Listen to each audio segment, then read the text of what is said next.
Chapter 2556. So fast? Outside. Ren Xiaolan took the Qiankuan pouch from Qin Feiyang's hands. Looking at the medicinal pills inside, she was immediately stunned. How long had it been? He had actually refined all of them. A day outside was equivalent to 100 years in the castle.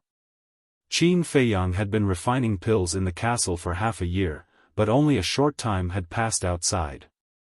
So for Ren Xiaolan, it was unbelievable. Ahem.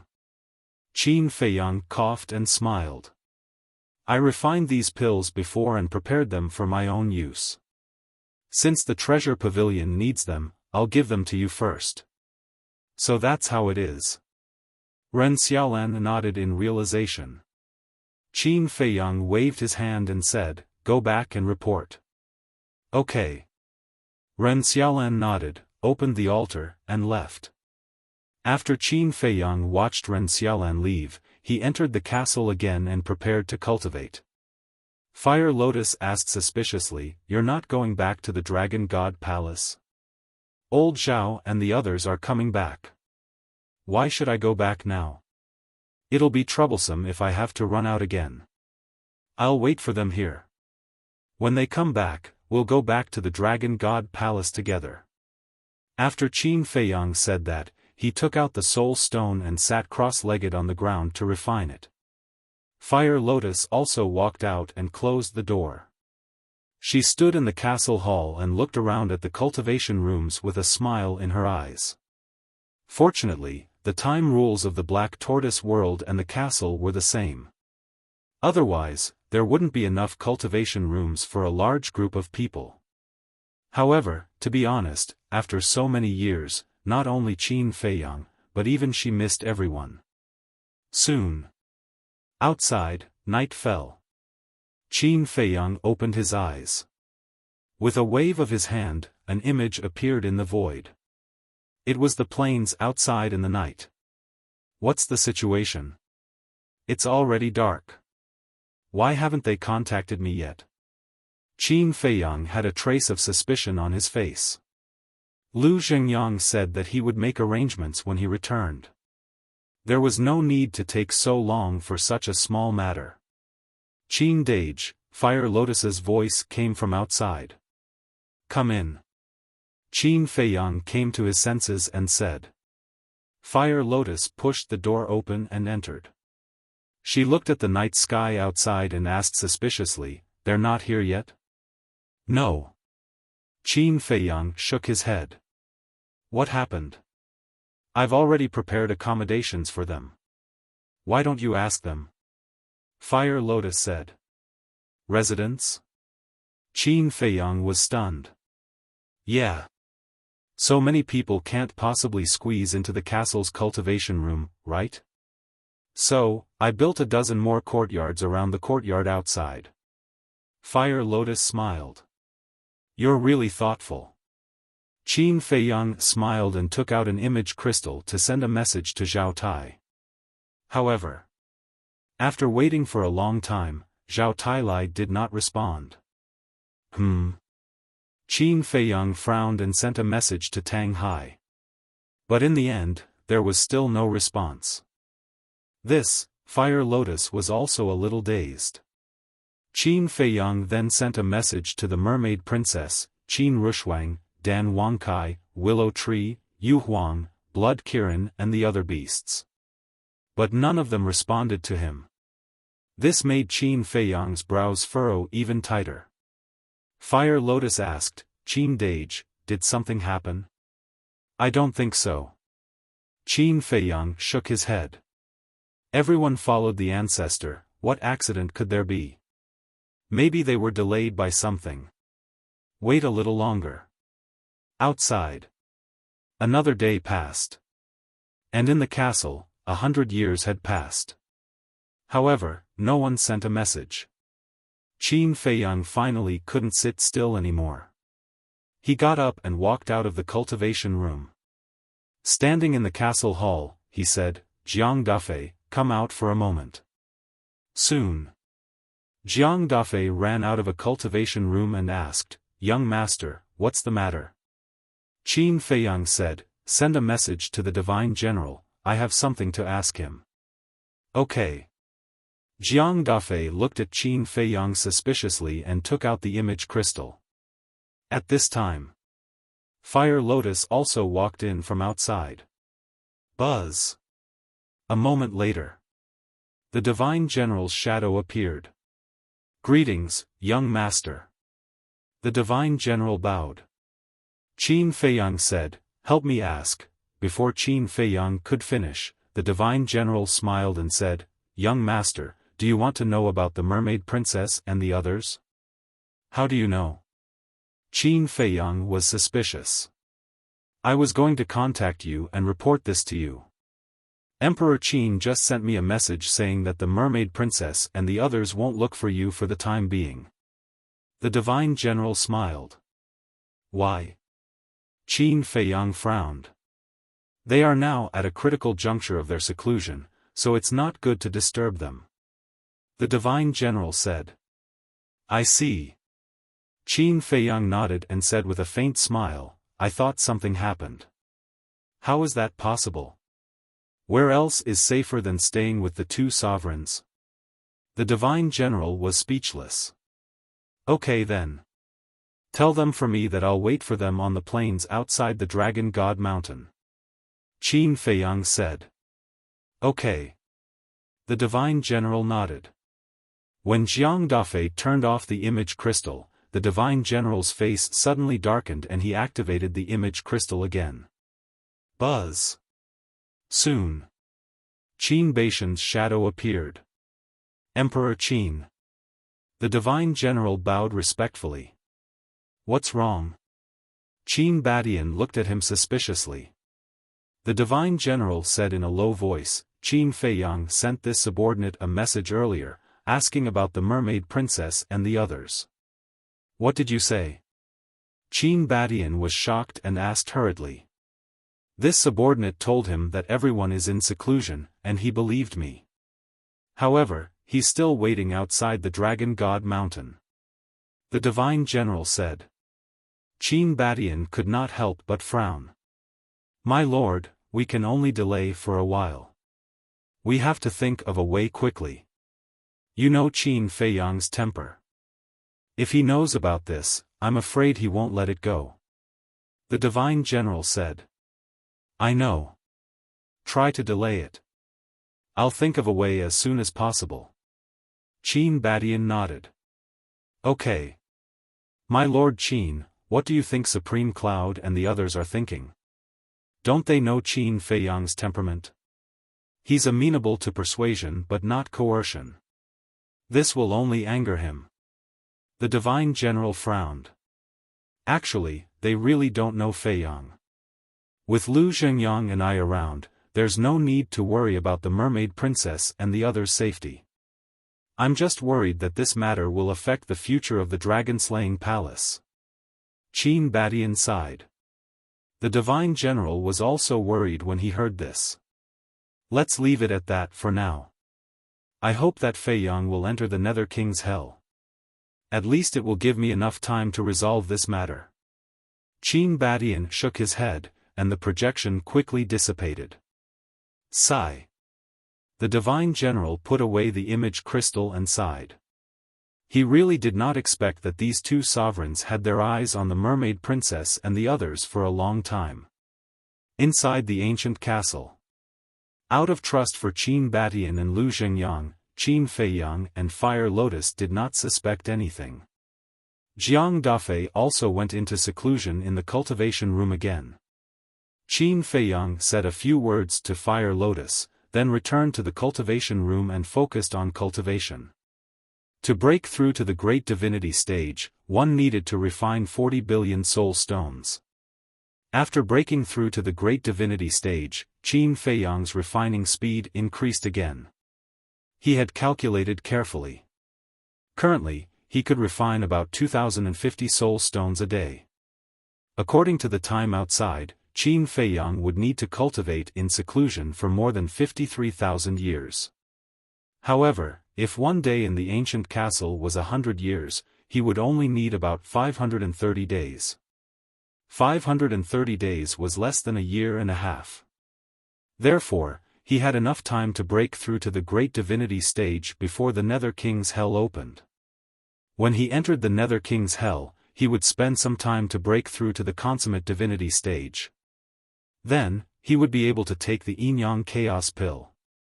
Now that he could refine the Yin-Yang Chaos Pill with 4 dragon-shaped core energies, his chances of breaking through 2 minor realms had greatly increased. If he was lucky, he would be able to break through to the half-step 9th Heavens realm from the perfect divinity stage. As long as he reached the half-step 9th Heavens realm, he would be able to protect himself with the various autark divine arts he possessed, even if he couldn't use any heaven-defying divine artifacts or divine arts. Of course. If his luck was as bad as last time and he only broke through 1 minor realm after taking the Yin-Yang Chaos Pill, he could only blame himself for his bad luck. Time passed quietly just like that. Suddenly, one day, Yi Zhong appeared on the first island. Grandpa. Yi Shui walked out of the cave and hugged Yi Zhong's arm. She giggled. Grandpa, how have I been recently? Barely. Yi Zhong nodded. Yi Shui paused, then said unhappily, I've been cultivating all day, and you call that barely? Yi Zhong said calmly, you want Grandpa to praise you, but Grandpa won't. Humph, Yi Shui pouted and snorted unhappily. Where's Li Bu? That kid is too disrespectful. I came here personally, so he should at least come out. Li Zhong lowered his head and looked at Qin Feiyang's cave and raised his eyebrows. He's not in the cave. Yi Shui shook her head. Not in? Yi Zhong was stunned. Yes. I don't know where he went, but I saw him sneaking away with frenzy a while ago. Yi Shui said. Sneaking? Yi Zhong frowned.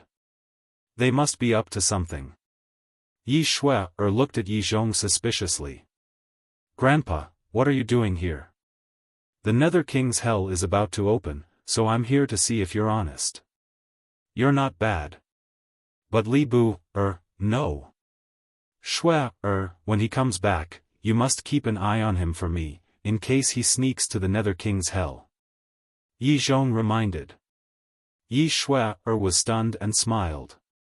Grandpa, it seems that you're still quite concerned about him. Concerned about him? You're thinking too much. I just don't want him to embarrass me in the Nether King's Hell.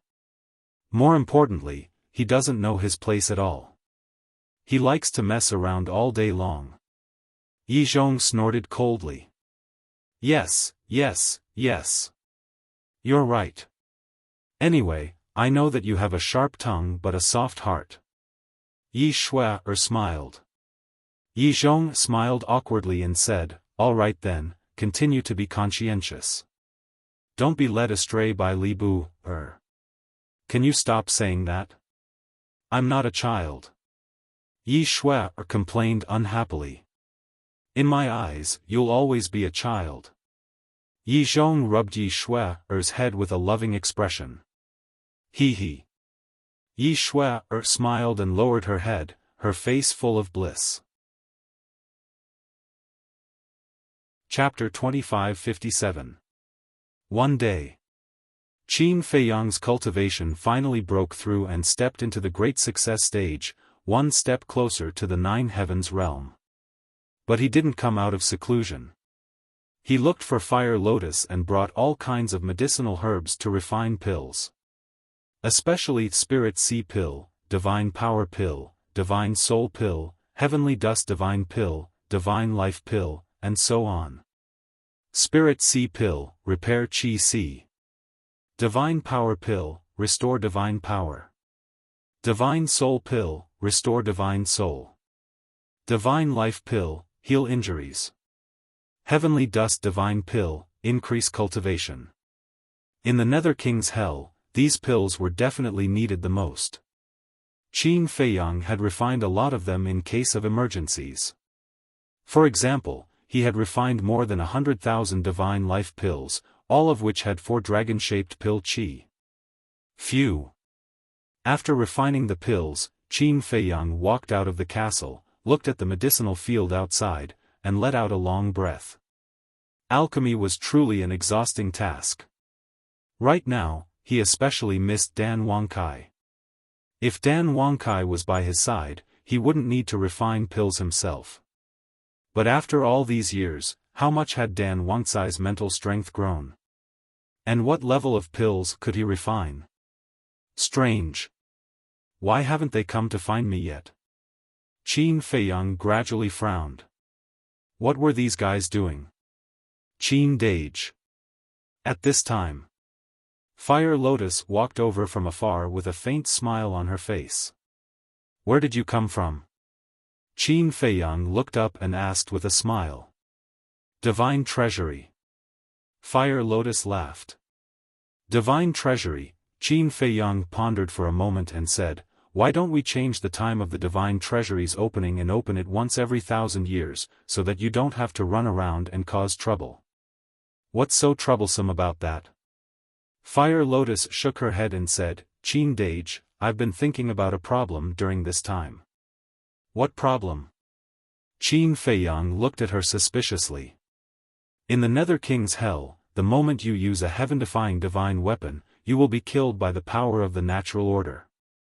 Although that ancient castle is sealed, it's still a heaven-defying divine artifact. If you enter the castle and the castle is exposed, will you be killed by the power of laws? Fire Lotus frowned. This, Qin Feiyang lowered his head. He had never thought about this question before. Fire Lotus asked, why don't you consult Yizhong again? Yizhong is against me entering the Infernal King's Hell. If I ask him now, he will definitely suspect that I have other thoughts. Do you think he will still tell me? Qin Feiyang felt helpless. Then let Yi Cheng send him a message. Yi Cheng is his younger brother.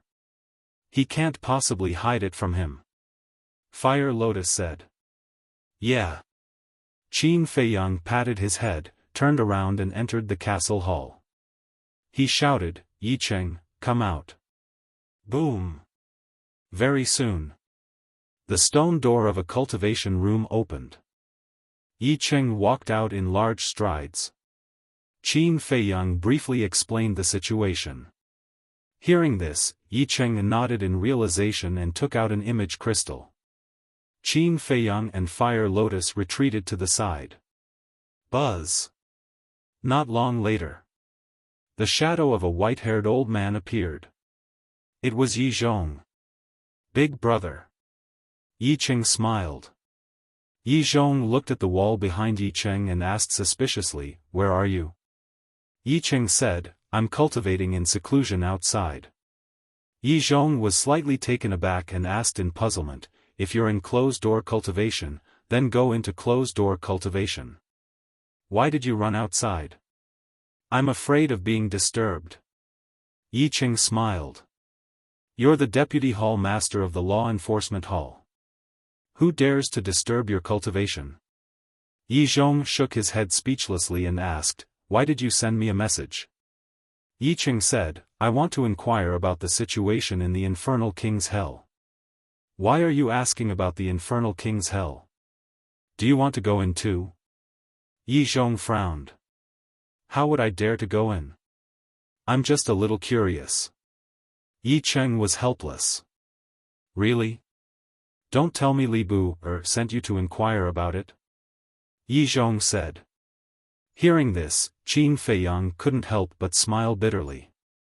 He really couldn't hide anything from this old man. Li Bu Yi Cheng pretended to be stunned and asked suspiciously, is he going to the Infernal King's Hell too? He definitely wants to. But I won't allow him to go because no one knows better than me how dangerous the Infernal King's Hell is. With his cultivation level, he'll definitely die if he goes in. Yi Zhong said. Yi Cheng smiled and said, it seems that you're quite concerned about him. Sigh. After all, he saved the old master's life. And he's my disciple. Of course I have to fulfill my duty as a master. Yi Zhong shook his head and said, tell me, what do you want to know? I heard that Qin Feiyang seems to have a spatial divine item. Yi Cheng asked. Yes. His spatial divine item is an ancient castle, and it's a heaven-defying divine weapon. Yi Zhong nodded. If he enters the infernal king's hell and meets you and hides in the castle, won't you be at your wits' end? Yi Cheng was surprised. If he hides in the castle outside, I won't be able to do anything. But if he dares to enter the infernal king's hell, he'll be digging his own grave. Yi Zhong sneered. Yi Cheng was stunned and asked curiously, Brother, what do you mean? There's something you don't know. In the infernal king's hell, even a spatial divine item can't be activated, let alone a heaven-defying divine weapon like the castle. Yi Zhong said. What?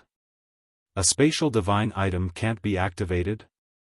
Yi Cheng was shocked. Qin Feiyang and Huo Lian couldn't help but be moved. That's right. A spatial divine item can't be used in the infernal king's hell. In other words, the people outside can't enter, and the people inside can't come out. This includes his independent small world. Yi Zhong said. There's actually such a thing. Qin Feiyang's heart trembled. Yi Cheng was also shocked. He looked at Yi Zhong and said, I didn't expect the infernal king's hell to be so terrifying. Of course it's terrifying. Otherwise, why would it be called the infernal king's hell? This is a hellish existence. Yi Zhong said.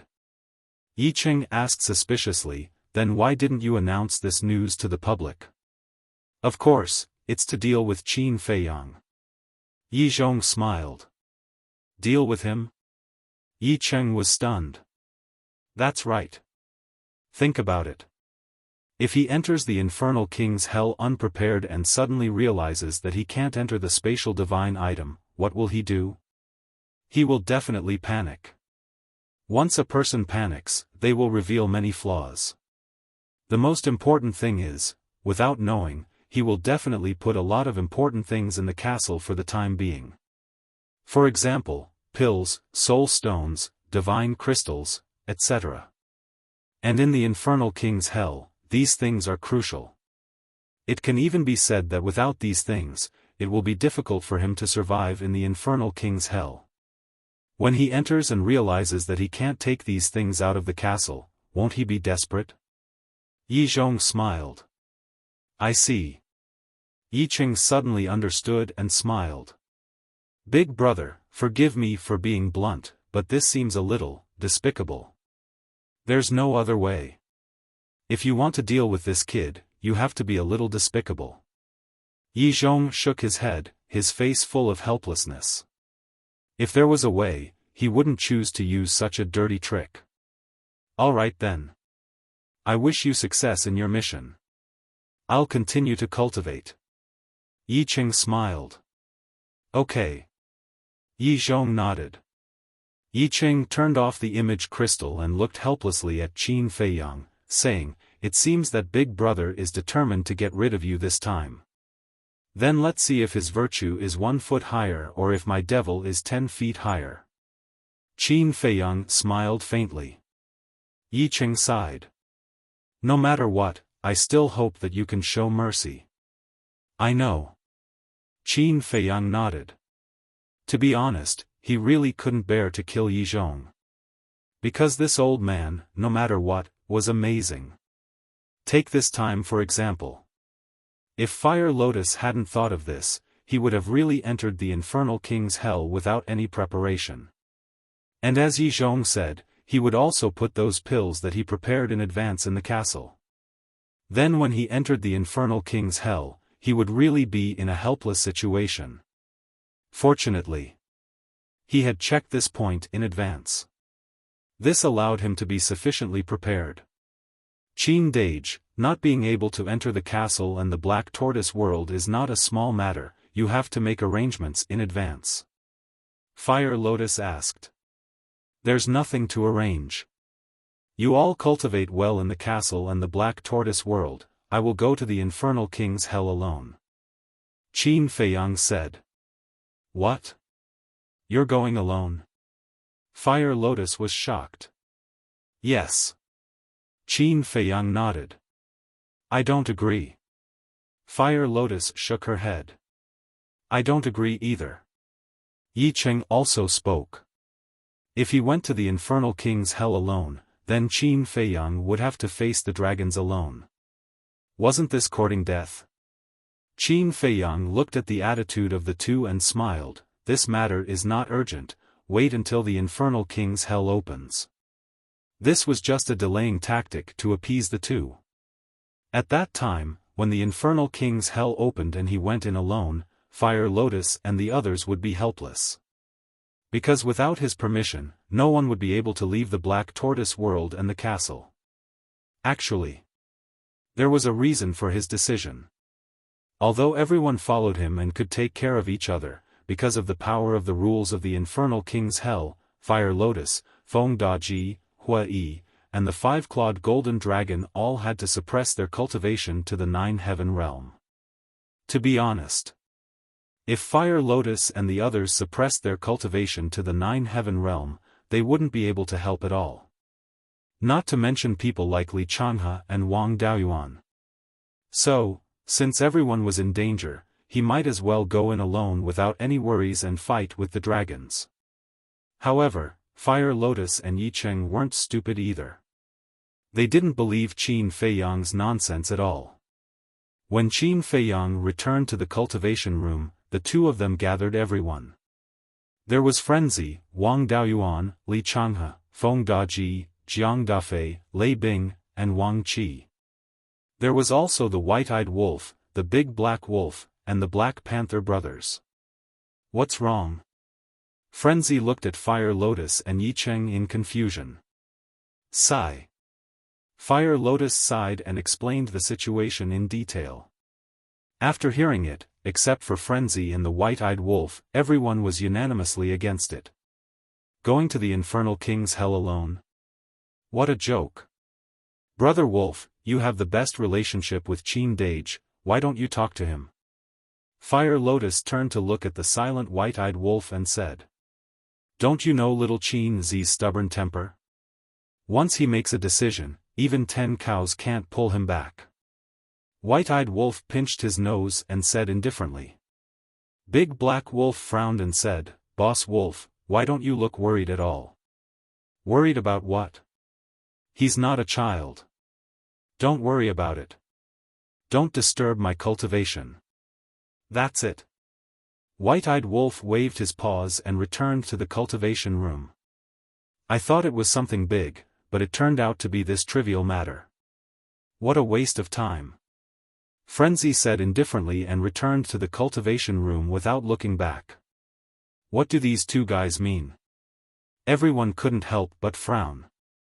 Looking at the indifferent attitude of Frenzy and White-Eyed Wolf, they couldn't help but feel angry. Only Fire Lotus looked at the backs of Frenzy and White-Eyed Wolf thoughtfully. Chapter 2558. In the blink of an eye. There were only 2 days left before the opening of the Nether King's Hell. Ever since returning to the cultivation room, Qin Feiyang had been cultivating. Although there was still a long way to go before he could break through to the perfected Paragon God realm, he could improve as much as he could. Everyone came to find him more than once. But every time, Qin Feiyang would send them away with, "We'll talk about it later." At this moment, although there were still 2 days before the opening of the Nether King's Hell, there was already a sea of people outside the plain. Everyone was looking forward to it. These people's cultivation bases were not low, at least above the Paragon God realm. Only a few people were divine lords. As for war gods, none of them were seen. Because in a place like the Nether King's Hell, not to mention war gods and divine lords, even Paragon gods would find it difficult to protect themselves. Although treasures were important, their lives were more important. Therefore, although many people were eager to enter the Nether King's Hell, they knew their limits and were unwilling to take the risk. Dong! This morning, there was a knock on the door. Persuading me again? Qin Feiyang opened his eyes, full of helplessness. He looked at the stone door and said, "Come in." The stone door opened. A man and a wolf swaggered into the cultivation room. It was the white-eyed wolf and the madman. The white-eyed wolf's cultivation had already broken through to the perfected paragon god realm. Because it had been in seclusion all this time. The madman's aura was also close to the perfected paragon god realm. Rare guests. Qin Feiyang stood up and looked at them. During this time, only the madman and the white-eyed wolf hadn't come to persuade him.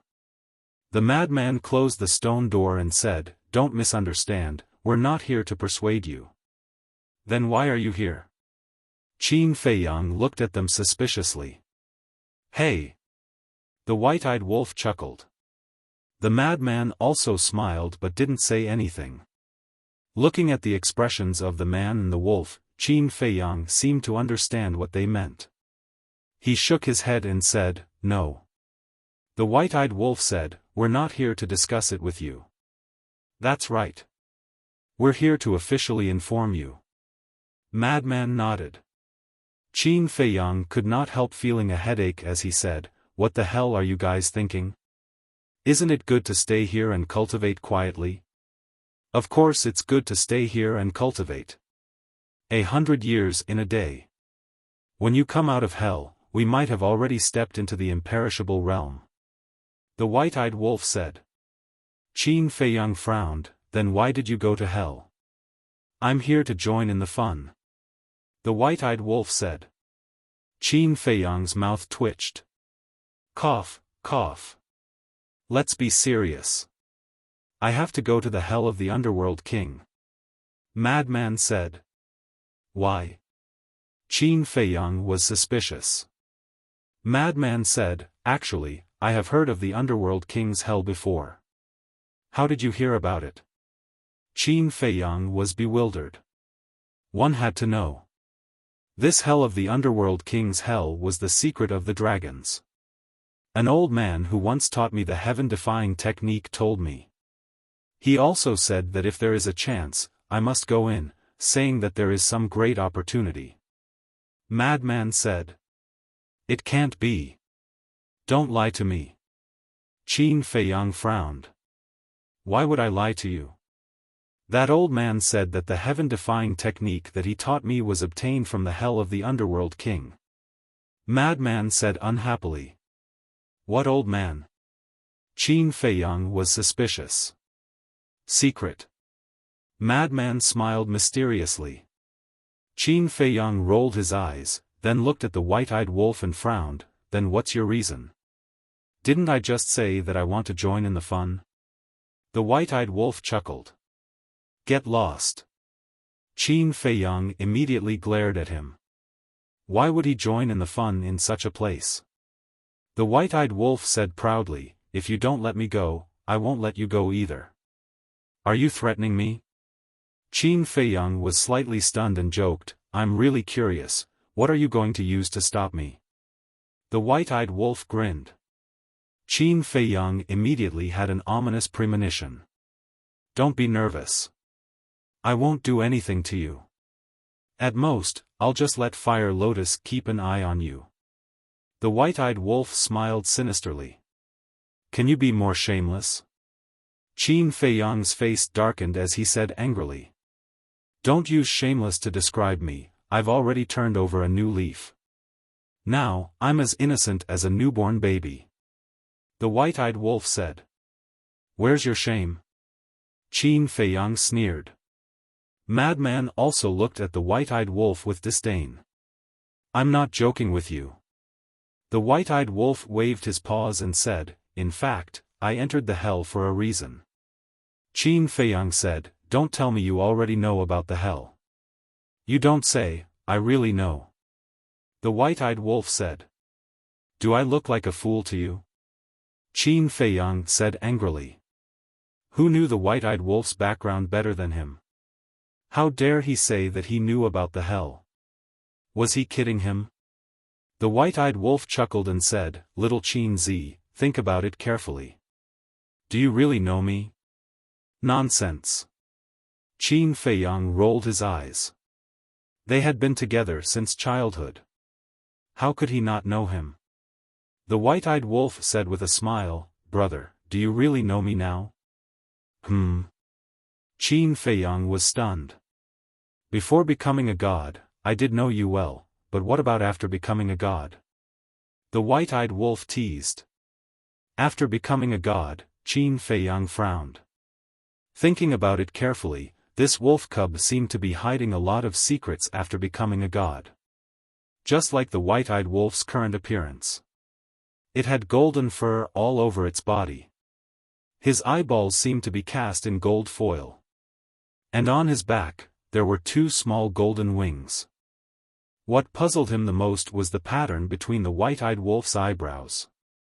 The pattern was blood-red in color, resembling the wings of a fiery phoenix. It gave off a mysterious feeling. Qin Feiyang had asked about these changes before, but the white-eyed wolf had always been mysterious. In short, "I'm like a madman. I have to go to the hell," the white-eyed wolf said. "Okay. You are all my masters. You can do whatever you want," Qin Feiyang said helplessly. "Then let's discuss, what should we prepare?" The white-eyed wolf chuckled. "I've already prepared the pills. Even if the two of you go together, it's enough. Now we only lack the soul stones and divine crystals. But the fire lotus is guarding the medicine field every day. These soul stones and divine crystals are really not easy to deal with." Qin Feiyang rubbed his head. The white-eyed wolf said, "Isn't that simple? Brother and madman will send her away." Bang! But at this moment, the stone door was kicked open. The two men and one wolf hurriedly looked over and saw Fire Lotus walking in angrily, saying angrily, "You guys are really something, joining hands to scheme against me." The two men and one wolf were a little embarrassed. "Enough. I know your temper. It's useless even if I keep an eye on you. I'll go prepare the soul stones and divine crystals for you later, but you have to promise that you must survive," Fire Lotus said helplessly. "Of course." Qin Feiyang laughed. Fire Lotus rolled her eyes and asked, "Then what about Jiang Dafei, Lei Bing, and Wang Qi?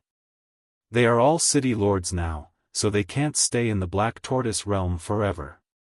Qin Feiyang was startled, and said, "Then have their cultivations broken through?" "Jiang Dafei has already broken through a long time ago. As for Lei Bing and Wang Qi, they are still a little short. It should only be a few decades," Fire Lotus said. "A few decades doesn't matter.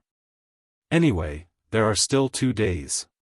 2 days outside is 200 years in the ancient castle. It's enough for them to break through. When they break through, remember to help them open the door to their potential," Qin Feiyang said. "I know." Fire Lotus nodded and said, "There's also Hua Yi and the 5-clawed golden dragon. Call them back as well. I'll send a message to them later." Qin Feiyang smiled. "All right then." Fire Lotus looked helplessly at the two men and the wolf, then turned and walked out. Qin Feiyang looked at the madman and the white-eyed wolf, and said with a smile, "Fortunately, this girl is easy to talk to, otherwise I really don't know how to persuade her." After saying that, he took out the image crystal. Wang. Not long later, Hua Yi's shadow appeared. Qin Feiyang asked, "Where?" "In the south with Xiao Jin," Hua Yi said. "What are you doing in the south?" Qin Feiyang was suspicious. "You don't know, the identity of the young lord in the south is too mysterious. We still haven't investigated his identity," Hua Yi said. "It can't be." Qin Feiyang was stunned. "I'm not joking with you. Even now, I haven't seen him. It's as if this person doesn't exist at all," Hua Yi said. "So mysterious?" Qin Feiyang frowned. "However, we have investigated Duyuntian and Wu Baichuan very clearly. This time, they will also use the identity of a disciple of the Dragon God Palace to enter the Underworld King's Hell. Hua Yi said. They are also disciples of the Dragon God Palace? Qin Feiyang was stunned. Yes. The two of them have already entered the Dragon God Palace in the east and west. Hua Yi nodded. Qin Feiyang suddenly understood and said, then you guys come back first and meet at Black Tortoise Mountain. Okay. Hua Yi responded and turned off the image crystal. Even Hua Yi and the five-clawed golden dragon can't find out the identity of this person? Why do I feel that he is even more mysterious than us? The white-eyed wolf looked at Qin Feiyang and the madman in disbelief. This person is the representative of the old ancestor. You don't have to worry too much about him. As for Duyuntian and Wu Baichuan, I was worried that I wouldn't have a chance to deal with them. I didn't expect that they would take the initiative to come to me. Qin Feiyang sneered. At that time, you don't even need to do anything. This brother will help you deal with them. The white-eyed wolf laughed wildly. You? Qin Feiyang shook his head. What? Looking down on this brother? Let me tell you, little Qin Zi. If I don't open the slaughter domain, you may not be my opponent. The white-eyed wolf said proudly. Really? Qin Feiyang was surprised. Nonsense. When has this brother ever lied to you? The white-eyed wolf glared at him. Qin Feiyang looked at the white-eyed wolf with a face full of surprise. With such confidence, it seemed that when this fellow became a god, he might have really obtained some kind of great fortune. The white-eyed wolf urged, hurry up, refine a yin and yang chaos pill. This brother wants to break through to the half-step ninth heaven realm. Break through to the half-step ninth heaven realm? Qin Feiyang was stunned, but then he thought of the white-eyed wolf's current cultivation and understood. This fellow had already broken through to the perfection stage, and could indeed break through to the half-step ninth heaven realm. However, whether or not he could successfully break through to the half-step ninth heaven realm would depend on his luck. Don't worry. Brother's luck is definitely not a problem. The white-eyed wolf clamored. Arrogant? If you don't succeed later, I'll see how you cry. Qin Feiyang snorted coldly, then left the castle and entered the medicinal field. Chapter 2559. After finding a set of herbs for the yin-yang chaos pill, Qin Feiyang prepared to return to the castle. But he suddenly stopped. After entering the Nether King's Hell, he could no longer enter the castle and the Black Tortoise world. Then he and Frenzied would have to prepare the yin-yang chaos pill and Supreme Nirvana pill in advance. Thinking of this, Qin Feiyang entered the medicinal field again and found a dozen sets of herbs before returning to the castle. He and Frenzied naturally didn't need so much. But it was better to be prepared. Whoosh! A moment later, a yin-yang chaos pill was produced. The white-eyed wolf anxiously ran up, grabbed the pill and stuffed it into his mouth. Qin Feiyang retreated to the side and glanced at Frenzied. Do you think it will be as lucky as last time? Last time?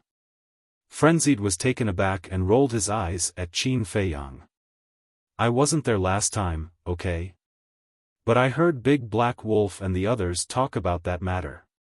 Maybe the white-eyed wolf's character is really better than yours. Not necessarily. Qin Feiyang said.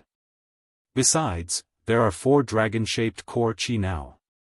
With a 40% success rate, as long as it isn't too unlucky, it shouldn't be a problem. Frenzied said. Boom. While they were talking, the white-eyed wolf's aura soared.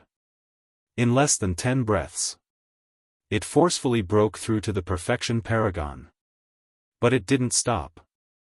Its aura was still soaring. Boom. Suddenly, a muffled sound exploded in the white-eyed wolf's body. The corner of Qin Feiyang's mouth twitched. This guy was really lucky, successfully breaking through 2 small realms again. Sometimes, you really have to believe in a person's character. The white-eyed wolf withdrew his aura. He looked at Qin Feiyang and laughed complacently. Then, he rushed out of the cultivation room like a wisp of smoke and shouted, "Huo Yan, quickly come and help this brother open the door of potential." Not bad. Before entering the Nether King's hell, break through to the half-step 9th heaven realm. In the future, we have to curry favor with it, lest it abandons us in the Nether King's hell. Frenzied said. Qin Feiyang shook his head and smiled bitterly. Indeed. If the Nether King's hell couldn't activate the heaven-defying divine arts, then the heaven-defying divine arts he and the mad scientist had were useless. Even a half-step 9 heavens realm cultivator was enough to take their lives. Therefore, the fact that the white-eyed wolf had broken through to the half-step 9th heavens realm was a timely help to them. However, with the white-eyed wolf's shameless personality, he would definitely torment them on purpose once they entered Hades' hell. While there's still time, I'll go into seclusion and cultivate for a while. Remember to call me when the time comes. Madman said. All right. Qin Feiyang nodded. After the madman left, Qin Feiyang waved his hand and an image appeared in the air. The screen showed the scene of the plains outside. Looking at the endless sea of people, Qin Feiyang couldn't help but shake his head. So many people rushed in one after another, but in the end, how many people would be able to come out alive?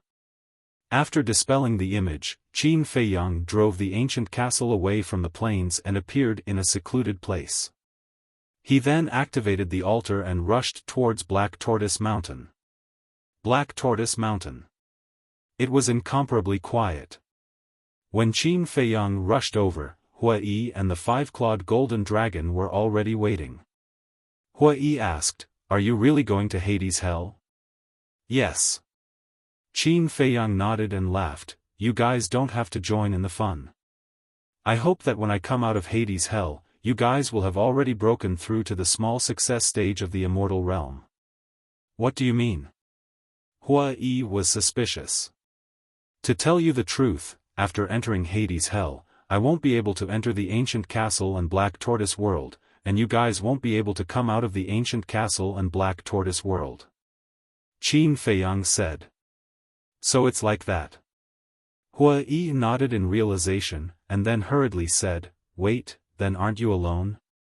Qin Feiyang laughed, "I'm not alone, there's still the madman and the white-eyed wolf." "Madman," Hua Yi muttered and sent a sound transmission, "Madman can indeed make a trip to Hades' hell. This child's talent is extraordinary, if he is tempered, he will definitely become a great person." Qin Feiyang nodded. When the 5-clawed golden dragon heard this, he gave Hua Yi a look and said, "Then let's not go to Black Tortoise World and the ancient castle." Hua Yi was slightly stunned, but he immediately understood and nodded with a smile, "Yes, yes, yes, it's boring to cultivate all day, that." "Qin Feiyang, lend us your spacetime gate." "What for?" Qin Feiyang looked at the two of them suspiciously.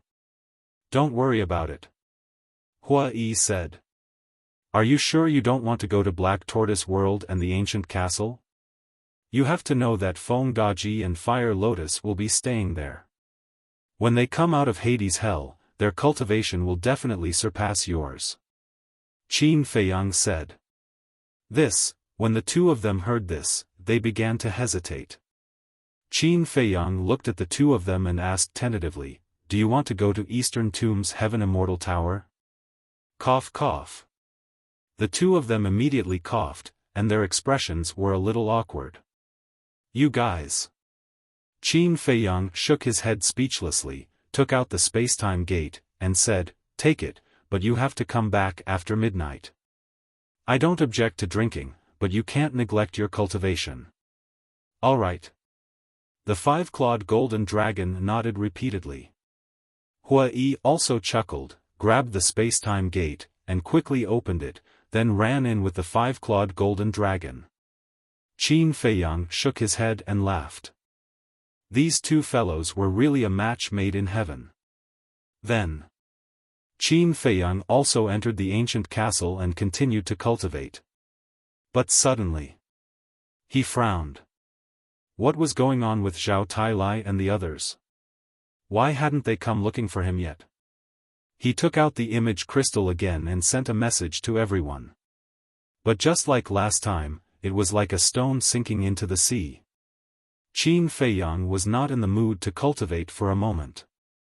Sitting in front of the desk, he couldn't help but feel upset. Qin Dage, these are the soul stones and divine crystals I prepared for you. There are tens of trillions of soul stones. As for divine crystals, I have also prepared trillions. It should be enough for you. After a while, Fire Lotus came in with dozens of interspatial rings. Qin Feiyang nodded. Seeing that Qin Feiyang was absent-minded, Fire Lotus put the interspatial rings on the table and asked suspiciously, "What's the matter? What do you think is going on with old Zhao and the others? Even if they are in closed-door cultivation, it shouldn't take so long, right? Let's talk about it later. With so many people, it's impossible that they are all at the critical moment of closed-door cultivation." Qin Feiyang frowned. Fire Lotus was stunned and nodded. After hearing what you said, it's a little strange. It's too much of a coincidence that they are all at the critical moment of closed-door cultivation. Fire Lotus, do you think this divine general is hiding something from me? Qin Feiyang looked up at Fire Lotus and asked. I don't know. Fire Lotus shook her head and said, do you want me to call Jiang Dafei and ask him again? Okay. Qin Feiyang nodded. Fire Lotus turned and walked out. After a while, she came back with Jiang Dafei. Did you break through? Qin Feiyang asked with a smile. Yes. Jiang Dafei nodded and said with a smile, it's all thanks to this time formation. Otherwise, I don't know how long it would take for me to break through. Qin Feiyang smiled and said, send another message to the Divine General. I want to ask him something. Okay. Jiang Dafei took out an image crystal. Buzz. The Divine General's image soon appeared and said with a smile, young lord, what can I do for you? Don't play dumb with me. Mermaid Princess and the others are still in closed-door cultivation? Qin Feiyang asked. Why are you in such a hurry? They will come to you when they are out. The Divine General said. Qin Feiyang stared at the Divine General and asked, are you sure you have nothing to hide from me? The Divine General panicked, but he immediately calmed down and said with a wry smile, if it were someone else, I might have the guts, but I don't dare to do that to you, young lord. You better not. Otherwise, you know the consequences. Help me hurry them up. The hell of the Underworld King is about to open. They have to come here before the hell of the Underworld King opens. Qin Feiyang said. The Divine General's expression stiffened and he said with a smile, young lord, forgive me for being blunt. If you are determined to go to the Nether King's hell, I personally think that the Mermaid Princess and the others should stay in the Dragon Slayer Palace for the time being. Why? Qin Feiyang frowned. Because it's safe. If you go to the Nether King's hell, what if something happens to you? Won't they be implicated? The Divine General said. Qin Feiyang was stunned. He looked at Fire Lotus and said, that makes sense. Fire Lotus nodded. Don't worry. They will stay in the Dragon Slayer Palace with the protection of 2 sovereigns. It's safer than anywhere else. The Divine General smiled. All right then. Qin Feiyang nodded. The Divine General said, I still have something to do. That's all for now. Okay. Qin Feiyang said. After the Divine General turned off the image crystal, he couldn't help but heave a long sigh of relief. He had finally fooled them. However, this wasn't a long-term solution. Because paper couldn't be kept secret. Sooner or later, Qin Feiyang would find out. In the ancient castle. Ancestor definitely wouldn't lie to me. Jiang Dafei, continue to cultivate.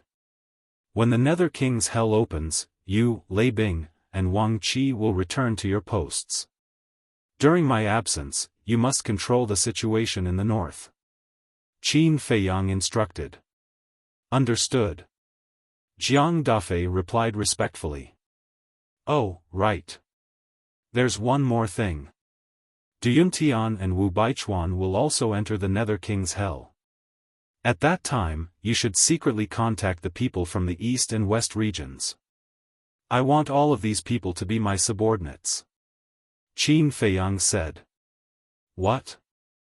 Jiang Dafei was shocked and hurriedly said, Young master, you're crossing the line. The first ones to cross the line are Duyuntian and Wu Baichuan.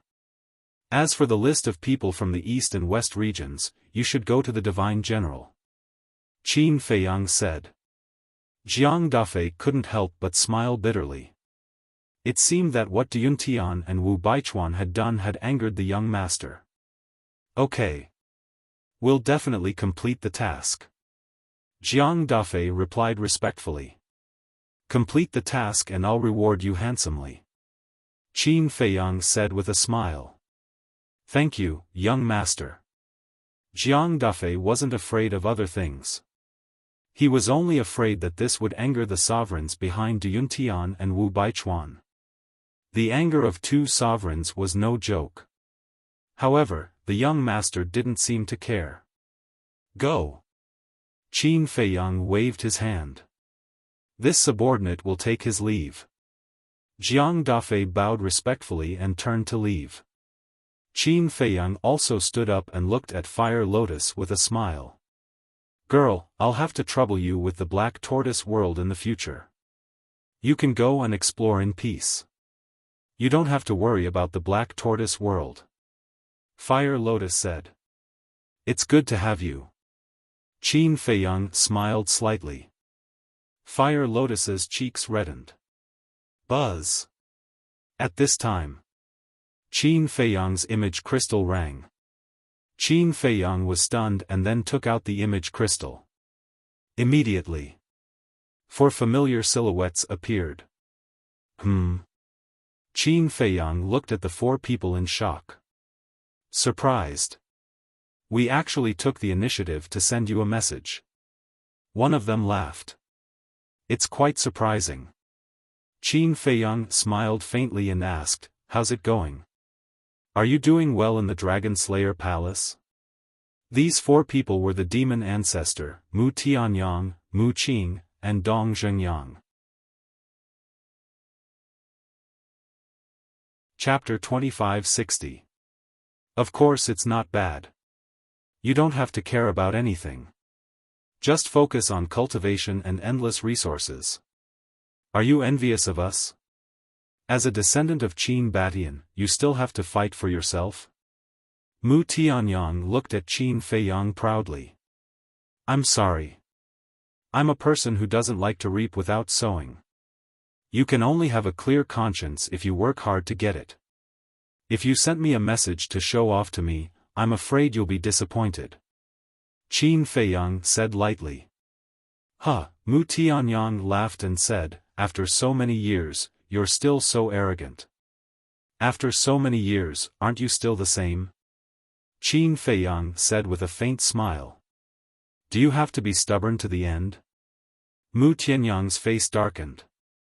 Am I? Qin Feiyang was a little innocent and said with a smile, I'm just telling the truth.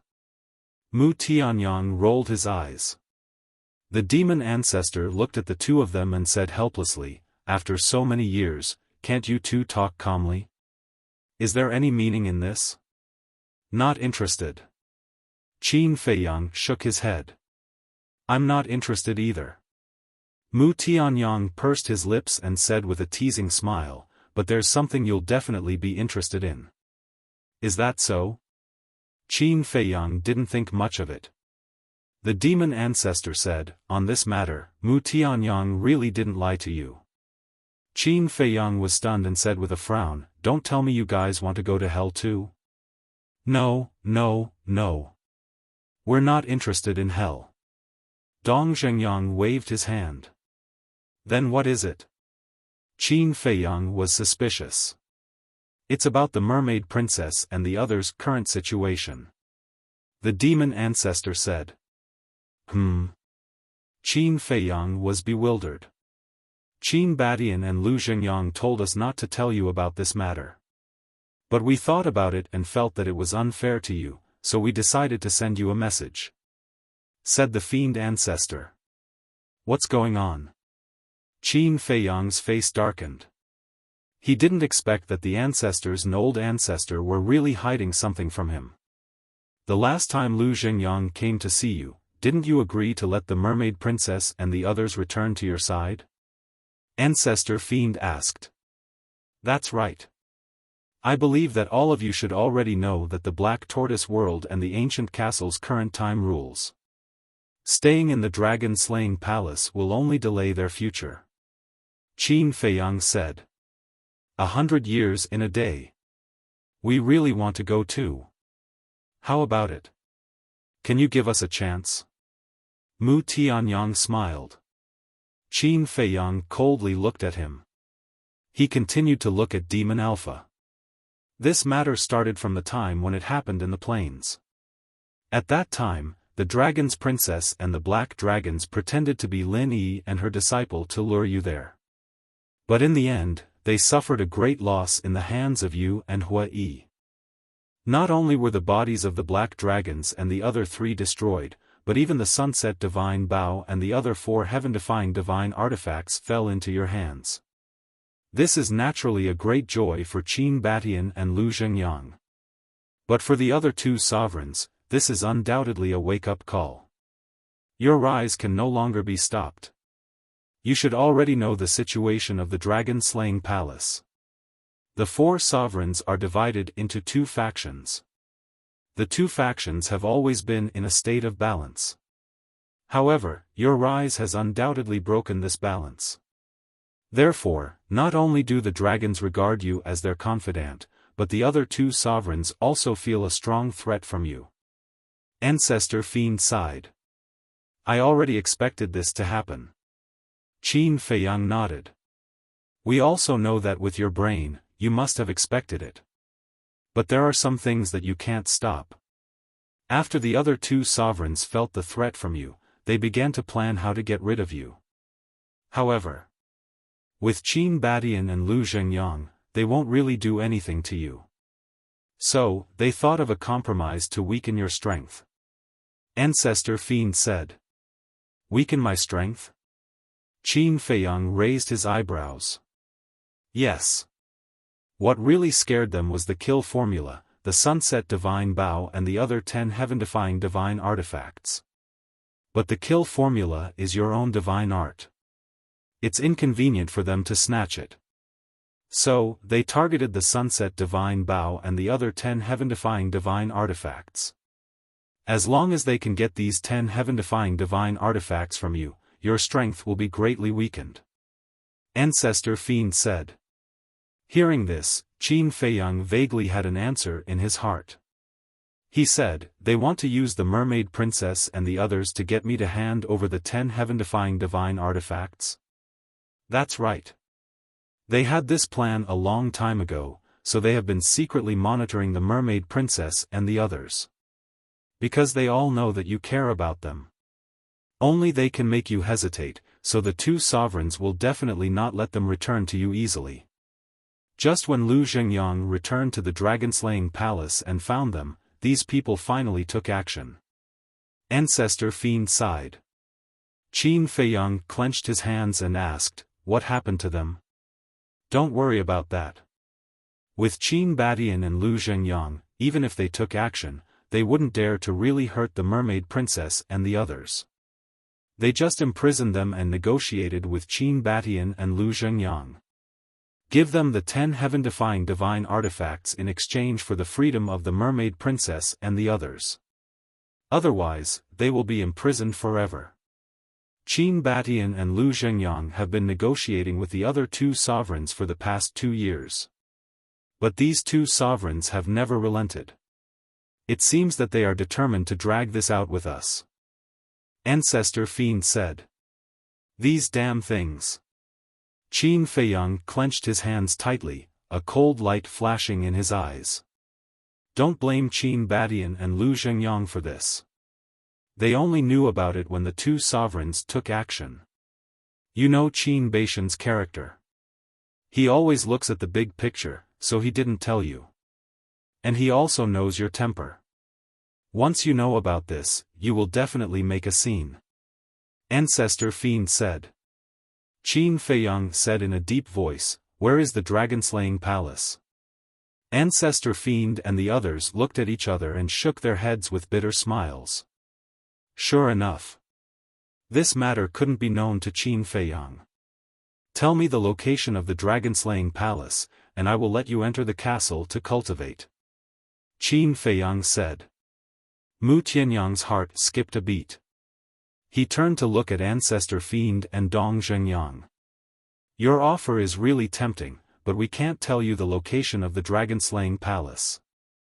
Because once you break into the dragon-slaying palace and have a falling out with the two sovereigns, you will definitely alarm the dragons. In this way, Qin Batian and Lu Zhengyang's efforts over the years may be destroyed. Ancestor Fiend shook his head.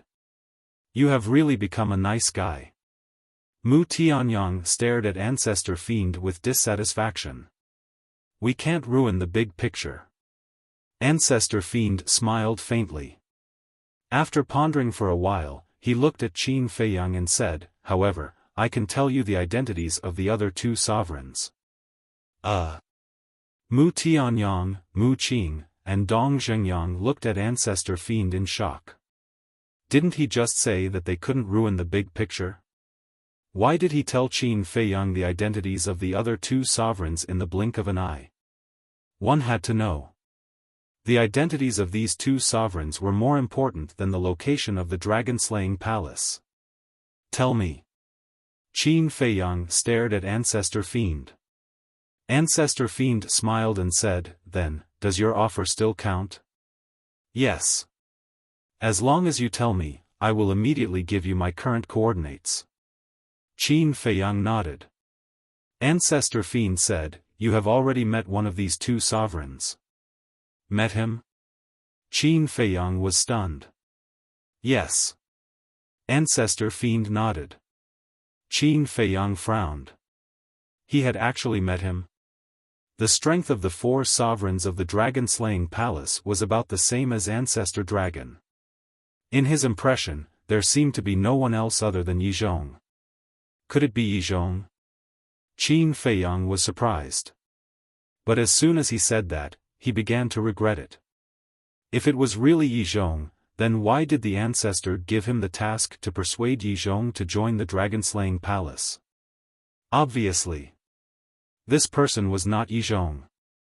How could it be Yizhong? Ancestor Fiend smiled. Qin Feiyang frowned. If it was not Yizhong, then who else could be compared to Ancestor Dragon? Wait. Could it be him? The figure of a young man in a fiery robe appeared in Qin Feiyang's mind. The Beast Emperor of the Internal Sea. This person's cultivation was similar to Yizhong's, similar to Ancestor Dragon's. Moreover, the task given to him by the ancestor was only to persuade Yizhong to join the dragon-slaying palace, but not to persuade the Beast Emperor to join the dragon-slaying palace. From this, it could be seen. One of the four sovereigns of the dragon-slaying palace should be this Beast Emperor. It seems that you have already thought of it. That's right. This sovereign hidden in the dark is the Beast Emperor who rules the Internal Sea. Ancestor Fiend said.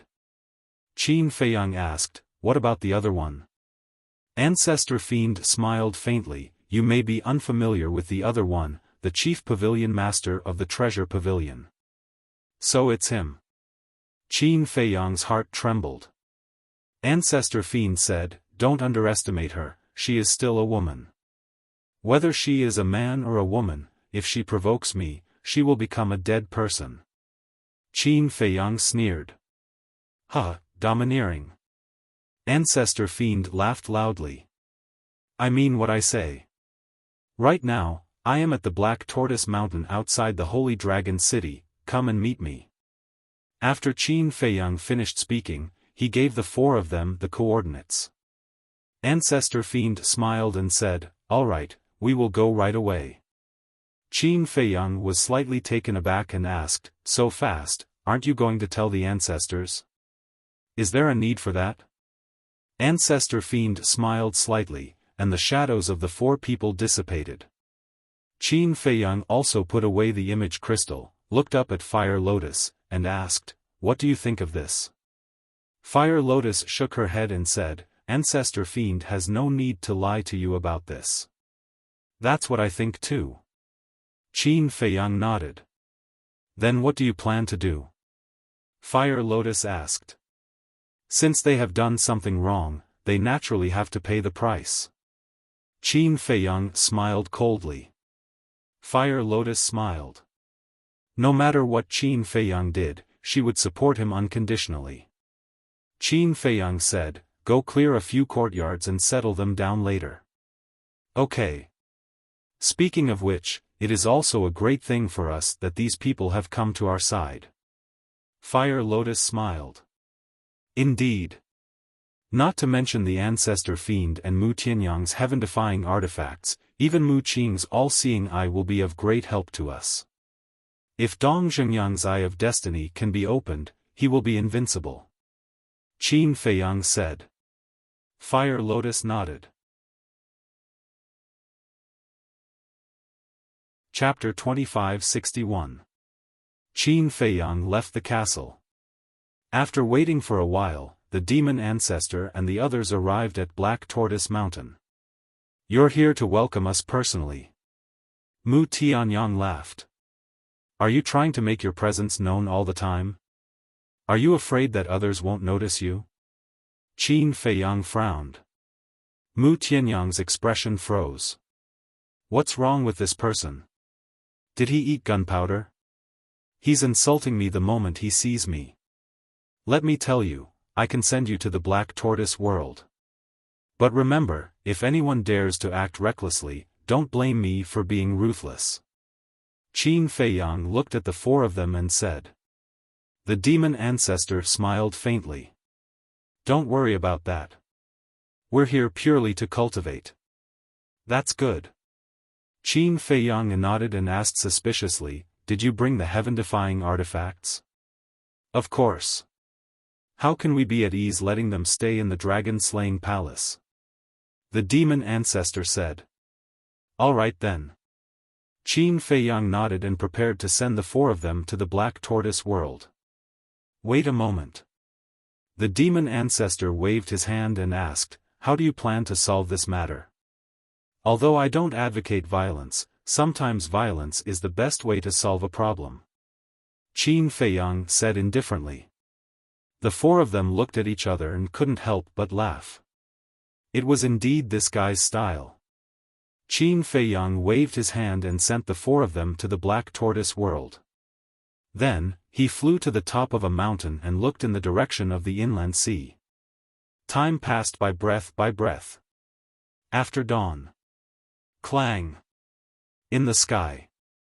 With a loud sound, a stone door opened. Two silhouettes walked out cheerfully. It was Hua Yi and the five-clawed golden dragon. When they saw Qin Feiyang standing at the top of the mountain, the two of them couldn't help but be startled. Hua Yi kept the spatial gate and landed beside Qin Feiyang.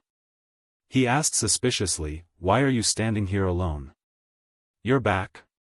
Qin Feiyang came back to his senses and looked at the two of them. "What's the situation? The opening of the space-time gate caused such a huge commotion, yet you didn't notice it?"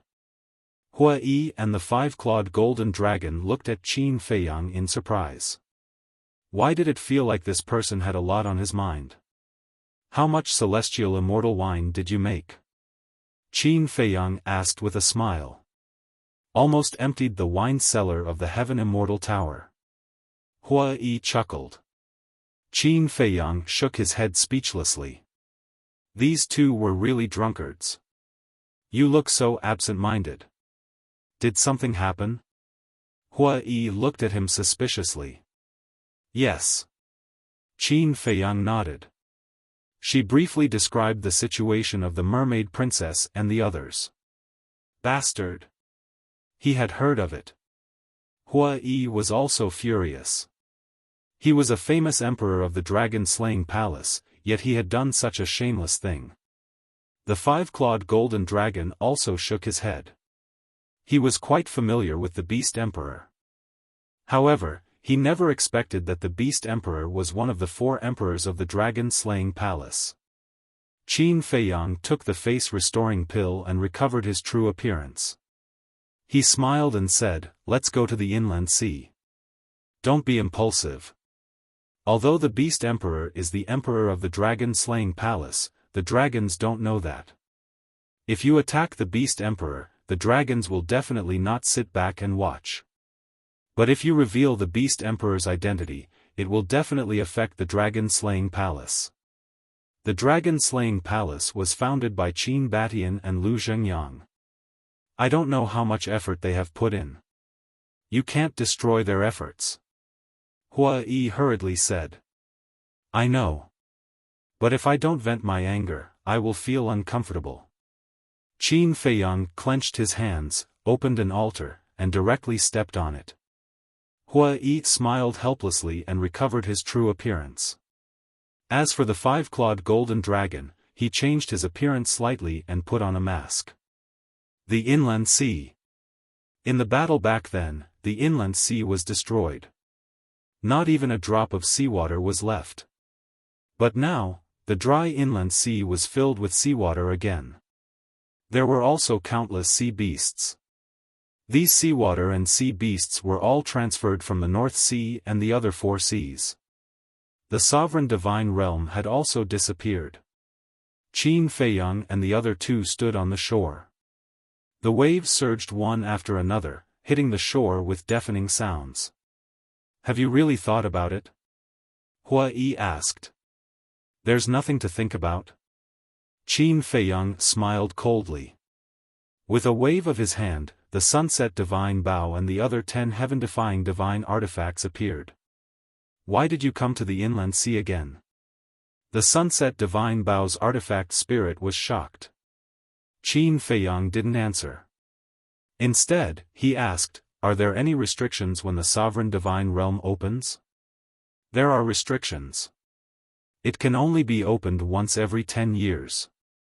Each time, it can last for half a year. The artifact spirit said. It hasn't been 10 years since the last time. In other words, we just have to be careful of the sovereign divine weapon. Qin Feiyang whispered. What are you trying to do? The artifact spirit was suspicious. The 10 heaven-defying divine artifacts didn't know what had happened in the dragon-slaying palace. Kill the Beast Emperor. Qin Feiyang said word by word. The 5-clawed golden dragon sighed and said, I know where the Beast Emperor lives. Come with me. Whoosh. Immediately. Qin Feiyang, Hua Yi, and the 10 heaven-defying divine artifacts followed the 5-clawed golden dragon and flew toward the depths of the inland sea. It's Qin Feiyang, Hua Yi, and the 10 heaven-defying divine artifacts. What are they doing in the inland sea? When the sea beasts in the inland sea saw Qin Feiyang and the others, their expressions changed drastically. Although they had migrated here from the 4 seas, they had long been aware of everything that had happened in the inland sea. These people were demons that couldn't be provoked. The Beast Emperor is not far from the Divine Dragon Island. We have to end this quickly. The 5-clawed golden dragon warned. About half an hour later, a palace surrounded by flames was suspended in the air above the sea. One could feel a terrifying divine power from afar. That palace was a legendary divine artifact. That's the Beast Emperor's palace. The 5-clawed golden dragon pointed at the palace and said. Qin Feiyang's eyes were filled with murderous intent as he shouted, Sunset Divine Bow, destroy it. Boom! The sunset divine bow immediately released a world-destroying aura, followed by the appearance of an arrow, which rushed madly toward the palace.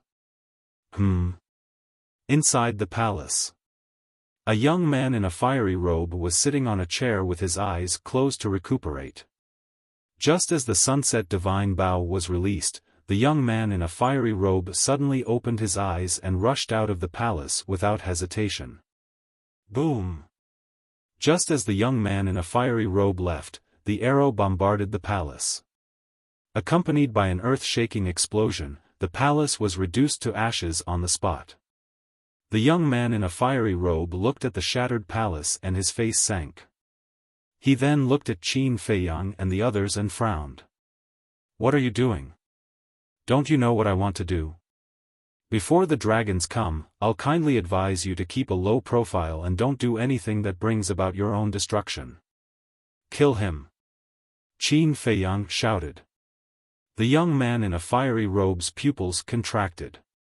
What did that mean? Could it be that this kid already knew his identity? Clang! But he didn't have time to think about it. The sunset divine bow and the other divine artifacts were already rushing toward him.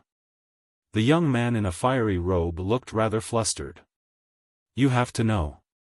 These were the 10 great divine artifacts. Even with his cultivation, he would only lose his life. Stop it for this sovereign. But suddenly, a cold shout sounded. Then, a terrifying dragon aura surged toward them. Qin Feiyang raised his head to look and saw a hazy silhouette flying towards him at lightning speed. It was none other than Long Zun. But Qin Feiyang didn't stop him. The 10 great divine artifacts didn't stop and attacked the young man in a fiery robe. Ah! With a painful scream, the body of the young man in a fiery robe was immediately shattered in the void. Even his divine soul had been torn apart. That divine soul turned out to be a Qilin. In other words, the true body of the young man in a fiery robe was a fire Qilin. And next to the divine soul, there was a black ancient mirror suspended in the air. Fire Qilin, Hua Yi was stunned.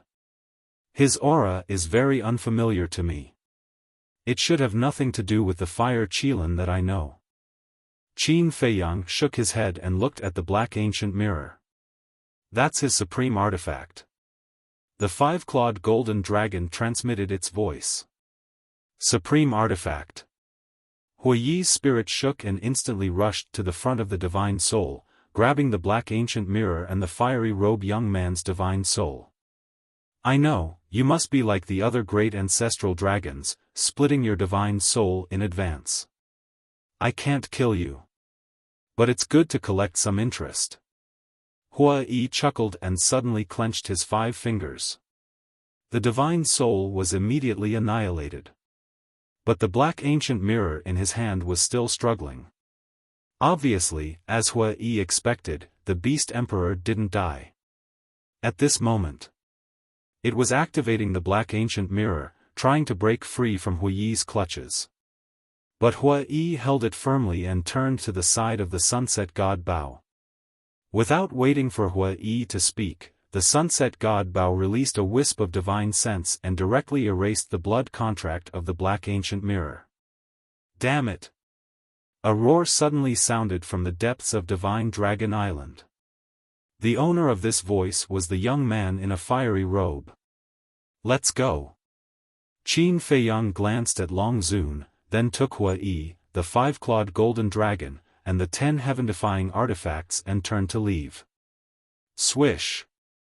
Long Zun's speed was extremely fast, and in a few flashes, he was in front of them. Qin Feiyang said expressionlessly, "This time, I'm not targeting you dragons. I'm here for the Internal Sea's Beast Emperor, please step aside. The Beast Emperor belongs to us dragons. If you target him, isn't that the same as targeting us dragons?" Long Zun shouted. "Then what do you want?" Qin Feiyang said indifferently. "The Internal Sea is not a place where you can come and go as you please." After Long Zun finished speaking, a terrifying aura slowly spread out. The sovereign divine domain can only be opened once every 10 years. Are you sure you want to start a war with me now? Qin Feiyang sneered. Long Zun's eyes sank, and he couldn't help but hesitate. Indeed. Starting a war at this time wouldn't benefit the dragons. Because if the Sunset God Bao and the other heaven-defying artifacts were unsealed and fully awakened, Divine Dragon Island would be the first to bear the brunt. Just as Long Zun was hesitating, Qin Feiyang's group of 3 and the 10 heaven-defying artifacts walked past Long Zun. Actually, you don't have to be so conflicted. Isn't the Nether King's hell about to open? Don't worry, I will definitely go. At that time, we will settle this once and for all in the Nether King's hell. Qin Feiyang said without turning his head. You, Long Zun looked at Qin Feiyang's back in bewilderment. Are you wondering how I found out about your scheme? This kind of thing, it's easy to figure it out. After Qin Feiyang finished speaking, he quickly disappeared at the end of the sea. All right. As you wish, we will settle this once and for all in the Nether King's hell. Long Zun whispered, then turned and left. Chapter 2563. Dragon God Mountain Range. Under the night sky, the mountains and rivers were dead silent. Qin Feiyang and the others flew out of the inland sea and stood above a mountain ridge. What's next? The 5-clawed golden dragon asked. Qin Feiyang waved his hand, and Feng Daji appeared. After all these years, Feng Daji's body had already been rebuilt. And he was still trying to reach the initial imperishable realm. Because he knew that Qin Feiyang's enemies would become more and more terrifying. A half-step imperishable realm cultivator would not be able to stand out in the near future. So if he didn't want to be eliminated, he had to work hard to become stronger. But this was only his one-sided thought. In fact, for Qin Feiyang, strength was not important. What was important was loyalty. As long as one was loyal, no matter who it was, he would not abandon them. Qin Feiyang looked at Feng Daji and said, You take 2 heaven-defying divine artifacts to the west. Hua Yi, you and Little Gold go to the south and east respectively. Just in case, each of you take a heaven-defying divine artifact. Your target is the treasure pavilions in the south, west, and east. Destroy as many as you can as quickly as possible. Qin Feiyang's eyes flashed coldly. Interesting. Hua Yi and the 5-clawed golden dragon suddenly laughed. Qin Feiyang said, Before dawn, come to the treasure pavilion in Holy Dragon City and find me. No problem. The 5-clawed golden dragon nodded and looked at Feng Daji. Do you know the coordinates of the west? Of course. Feng Daji smiled. As a half-step imperishable realm expert, what place in the divine land had he not been to? He did not know the 4 major divisions like the back of his hand, but he also knew the distribution of the major cities. Let's go. Qin Feiyang said. Then do you want to take some treasures back? Hua Yi smiled. Up to you. Qin Feiyang smiled. Hua Yi laughed, grabbed the golden sword, and opened the altar to leave. The 5-clawed golden dragon glanced at the remaining 9 divine weapons. Finally, his eyes locked onto the blood-red dagger. He smiled sinisterly and said, I like you better. I also admire you. The artifact spirit grinned ferociously. The 5-clawed golden dragon grabbed the crimson dagger and started to leave the altar. Feng Daji looked at the bronze halberd and the black iron fan. He cupped his hands and said, Please take care of me. With a clanging sound, the 2 heaven-defying divine weapons disappeared into Feng Daji's Qi Si. Young master, let's go. Feng Daji looked at Qin Feiyang and said. Qin Feiyang said, Do you know why I gave you 2 heaven-defying divine tools? I know. It's because my cultivation is weaker than Hua Yi and the 5-clawed golden dragon. Feng Daji said. Not bad. So you have to be careful. It's best if the treasure pavilion can be destroyed, but if not, don't force it. Your own life is the most important thing. If it reaches a point of no return, there's no harm in unlocking the seal on the heaven-defying divine artifact. Qin Feiyang said. Yes. Feng Daji respectfully replied, this subordinate will definitely not disappoint young master's expectations. With that, Feng Daji also opened an altar and disappeared from Qin Feiyang's sight. What about us? The Sunset Divine Bow's artifact spirit asked. Don't be idle. Go to the treasure pavilions of the major cities in the north. As for me, I'll go to the treasure pavilion of the Holy Dragon City and have some tea. Qin Feiyang smiled. Understood. The Sunset Divine Bow's artifact spirit smiled and said, brothers, let's go. Clang. The 6 divine artifacts immediately turned into streams of light and disappeared into the horizon. Beast Emperor, Chief Pavilion Master, although I can't expose your identities, I have 10,000 ways to make you regret it. Qin Feiyang smiled coldly, opened an altar, and disappeared without a trace. Divine Dragon Island. Somewhere. The ancestral dragons surrounded the fire-clothed youth. But at this moment, the fire-clothed youth was just a wisp of divine consciousness. Why did he want to kill you? The ancestral dragons looked at the fire-clothed youth in puzzlement. How would I know why he went crazy? The fire-clothed youth said angrily. But in his heart, he was very clear. It was just that he couldn't figure out how Qin Feiyang knew. Could it be that Qin Badian and Lu Zhengyang leaked the secret? But that couldn't be right. For the safety of the Dragon Slayer Palace, Qin Badian and Lu Zhengyang couldn't have told Qin Feiyang. What was going on? Whoosh! At this moment, Longzuan came through the air and landed in front of the group. Sir, how's the situation? The ancestral dragons quickly surrounded him. He's already gone. But, there's a problem that I don't understand. Qin Feiyang said frankly that this time, he's not targeting us dragons, but the Beast Emperor. Beast Emperor, can you give me an explanation? Longzuan looked at the fire-clothed youth and asked. I don't know either. The fire-clothed youth looked aggrieved. The ancestral dragon of the Black Dragon clan asked, did you offend him in any way? Offend him? Speaking of offending him, I haven't offended him. Maybe it's because I'm in the same group as you. The fire-clothed youth was helpless. Longzuan said unhappily, from your tone, it's us who implicated you? Isn't that the case? He came to kill me all of a sudden. He must have been implicated by you. Maybe, he knows our plan, so he wants to get rid of 1 or 2 of us before the Nether King's Hell opens. In this way, when he enters the Nether King's Hell, he will have 1 or 2 fewer opponents. The fire-clothed youth said. He knows our plan? That's impossible. The ancestral dragons shook their heads. No. He does know. He also said that he wants to settle things with us in the Nether King's Hell. Longzuan said. How did he know? Could it be Yi Zhong who leaked the secret? The ancestral dragons were bewildered. You guys are too imaginative. In order to deal with Qin Feiyang, Yi Zhong put in a lot of effort. You guys actually suspect him. If he hears this, won't he be bitterly disappointed?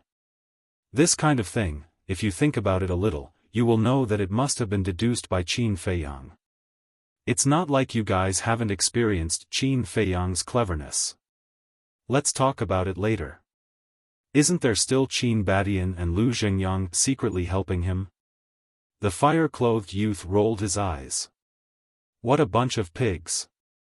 They actually suspected Yi Zhong. This plan was originally planned by Yi Zhong. How could he do something that would harm himself and benefit others? Longzuan also stared at the ancestral dragons and said indifferently, all right, go and get ready. Yes. The ancestral dragons retreated respectfully. Longzuan looked at the fire-clothed youth and said, "Can you enter the Nether King's hell tomorrow?" The fire-clothed youth hesitated. He had always planned to enter. But now, his physical body was destroyed, and only a wisp of his divine soul was left. With his cultivation, it would be difficult to condense a complete divine soul without tens of thousands of years. Not to mention, it would take a long time to reconstruct his physical body. In his current state, if he entered the Nether King's hell, he would simply be courting death. Longzuan said, "Don't force yourself if you can't go. I want to go in. This Qin Feiyang, I must kill him." The fire-clothed youth said in a deep voice. "But you," Longzuan frowned. If he could use a spatial divine item, the fire-clothed youth could still go into seclusion to reconstruct his divine soul and physical body. But there were rules in the Nether King's hell, and there was no way to use spatial divine items. When the fire-clothed youth's divine soul entered the Nether King's hell, not to mention killing Qin Feiyang, he would not even be able to protect himself. "I have an idea," the fire-clothed youth said. "What idea?" Longzuan was suspicious. The fire-clothed youth moved closer to Longzuan's ear and whispered a few words. When Longzuan heard this, he said in surprise, "This is too risky." "It's a little risky. But as long as I can kill Qin Feiyang, it's worth it. Besides, don't I have you guys to protect me? It's not a big problem." The fire-clothed youth waved his hand. "I won't go." Longzuan shook his head. "You won't go?" The fire-clothed youth was stunned. "Someone has to guard the divine land. What if we all go to the Nether King's hell and Qin Batian and the others take the opportunity to stir up trouble?" Longzuan was worried. The fire-clothed youth frowned and said, "Qin Batian and the others might also enter the Nether King's hell." "He won't. Because I know him. He won't take the risk." Longzuan shook his head. The fire-clothed youth said, "But if you don't go, I'm worried. What's there to worry about? Although your cultivation will be suppressed to the 9 heavens realm in the Nether King's hell, Qin Feiyang will also be greatly restricted. Qin Feiyang's biggest reliance is the heaven-defying divine artifact and the kill formula. And these can't be used in the Nether King's hell. Don't tell me you can't kill him with your strength?" Longzuan said lightly. "That's true." The fire-clothed youth nodded. Longzuan said, "All right, hurry up and prepare. It's best if the target you choose is at the peak 9 heavens realm. This will give you some protection." "I know." The fire-clothed youth nodded and turned into a stream of light, sweeping out of Divine Dragon Island like lightning and disappearing. Holy Dragon City. The moonlight shone. The huge city was extremely quiet. The treasure pavilion, which was closed for the day, was dead silent. Whoosh! Suddenly, a white figure descended in the sky above the treasure pavilion. It was Qin Feiyang. Glancing at the empty streets and the quiet treasure pavilion, Qin Feiyang took out a tea table and a recliner and placed it in the air. Sitting on the recliner, he took out a tea set and leisurely made tea.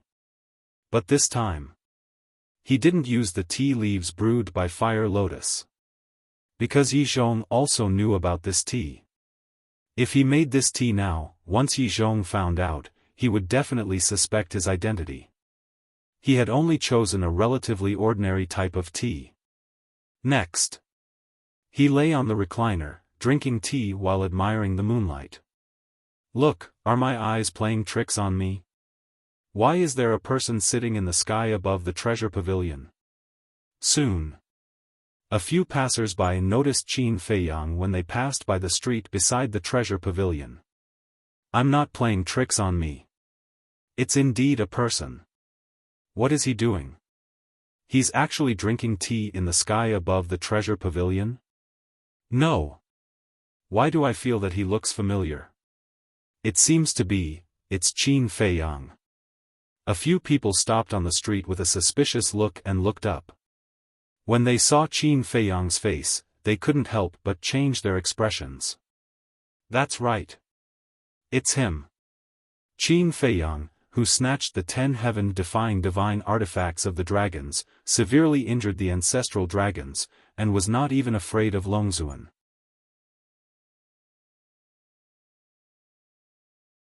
Chapter 2564. I heard that he is the young lord of the Dragon Slayer Palace.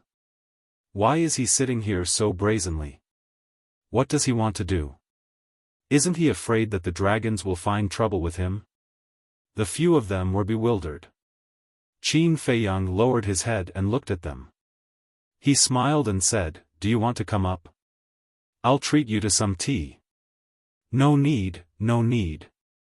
The few of them hurriedly waved their hands, and like frightened rabbits, they ran away like a wisp of smoke. Am I that scary? Qin Feiyang felt very helpless. Compared to the dragons, he was much kinder. What? Qin Feiyang has appeared? Where is he? It can't be. Has he eaten the guts of a leopard? He is actually sitting above the treasure pavilion and drinking tea openly. Hell is about to open. There must be something fishy about him appearing at this time. Let's go and take a look. Very soon, the quiet holy dragon city was in an uproar. Everyone walked out one after another, their hearts filled with curiosity as they rushed towards the treasure pavilion. In less than an hour, the streets near the treasure pavilion were crowded with people. The surrounding void was also packed with people, making it extremely crowded. It's really him. People mumbled. They could not help but admire him.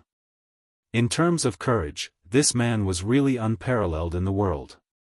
This was because since ancient times, no one had dared to appear openly after offending the dragons. Not to mention sitting there and drinking tea leisurely. After the people arrived, no one left. This was because they wanted to know what Qin Feiyang wanted to do. Sitting above the treasure pavilion, could it be that his target this time was the treasure pavilion? This lawless guy, it was not enough that he had looted the city lords' mansions of the major cities. He also wanted to target the treasure pavilion? Whoosh! Suddenly, a white-haired old man descended above the treasure pavilion. It's him. Yi Zhong. He came really quickly. Everyone's pupils constricted. Qin Feiyang also sat up straight and turned to look at Yi Zhong with a faint smile on his face. Not long ago, you barged into the inner sea and destroyed the beast emperor's body and soul. Now, you're brazenly coming to the treasure pavilion to sit here and drink tea. You've got guts. Yi Zhong said angrily. What? Not long ago, he broke into the inland sea again. He even destroyed the beast emperor's body and divine soul? Oh my God, what is he trying to do? Everyone was shocked to the extreme. Qin Feiyang smiled faintly and said, Yi Zhong, Grand Hall Master of the Dragon God Palace, I've heard a lot about you. Boom! Yi Zhong directly released his aura. Qin Feiyang picked up the teacup and took a sip. He smiled and said, Chief Palace Master Yi, are you sure you want to make a move?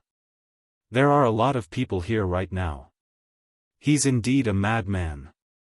He's facing Yi Zhong, Grand Hall Master, without batting an eyelid. People murmured. Yi Zhong raised his eyebrows. I've never had a chat with Grand Hall Master over tea. Why don't we sit down and chat for a while? Qin Feiyang waved his hand and another recliner appeared. Yi Zhong looked at the recliner and frowned. What's this kid up to? Don't worry. The purpose of my appearance this time has nothing to do with the Dragon God Palace and the dragons. I'm not here to fight with you either. I'm just here to drink tea and enjoy the moonlight. Well, the moonlight in the Divine Land is pretty good. Qin Feiyang said with a smile. Yi Zhong was silent, as if he wanted to see through Qin Feiyang. However, in his eyes, Qin Feiyang was always covered with a veil, appearing mysterious and unfathomable. All right then. Grand Hall Master, you can just stand there. However, you have to stand steadily. After all, you're already so old. Don't sprain your back. Qin Feiyang smiled faintly, took out a teacup, brewed tea, and placed it opposite him. He had to be polite to others. As for Yi Zhong, it was Yi Zhong's business whether he wanted to sit down and drink this cup of tea. I'm not so old that I'll sprain my back. However, this old man really wants to see what kind of tricks you can play. Yi Zhong snorted coldly, restrained his aura, took a step forward, sat opposite Qin Feiyang, picked up the teacup and took a sip. How's this tea? Qin Feiyang asked with a smile. Low-grade tea is not qualified for me to judge. Yi Zhong said lightly. In that case, Grand Hall Master, you have good tea? Why don't you let me try it? Qin Feiyang was curious. You're not qualified. Yi Zhong smiled proudly. Qin Feiyang couldn't help but laugh and said lightly, I think it's Grand Hall Master who can't afford it. What a joke. All right, since you insist on humiliating yourself, I'll fulfill your wish and let you see what a real top-grade tea is. Yi Zhong took out a teapot. As soon as he opened it, a strong tea fragrance immediately wafted out. Qin Feiyang was stunned. Wasn't this the tea that he gave to Yi Shuai's great-grandfather? Why would it be with Yi Zhong? Wait a minute. He looked at the tea leaves in the teapot. It turned out that there was only a small pot. Obviously. This was what Yi Zhong had received from the old man. He didn't expect that Yi Zhong was also a tea lover. How is it? Yi Zhong personally brewed a pot of tea and looked at Qin Feiyang proudly. Qin Feiyang picked up the teacup, tasted it gently, and said with a smile, not bad, not bad. It's indeed a top-grade tea. This kid is really good at pretending. Yi Zhong is the Grand Hall Master of the Dragon God Palace. His status is comparable to the various ancestral dragons. How can someone with such a status not have good tea on him? Everyone shook their heads. However, they didn't know that although Yi Zhong's tea was good, it was also a gift from Qin Feiyang. Yi Zhong said, if you like it, I'll definitely give you some. That's not necessary. Anyway, drinking tea is just a hobby. I don't like it that much. Qin Feiyang shook his head. Indeed. In terms of tea, you're too far behind my disciple. Yi Zhong said proudly. Your disciple? Qin Feiyang was stunned. Suddenly, he patted his head and said, are you talking about Li Bu?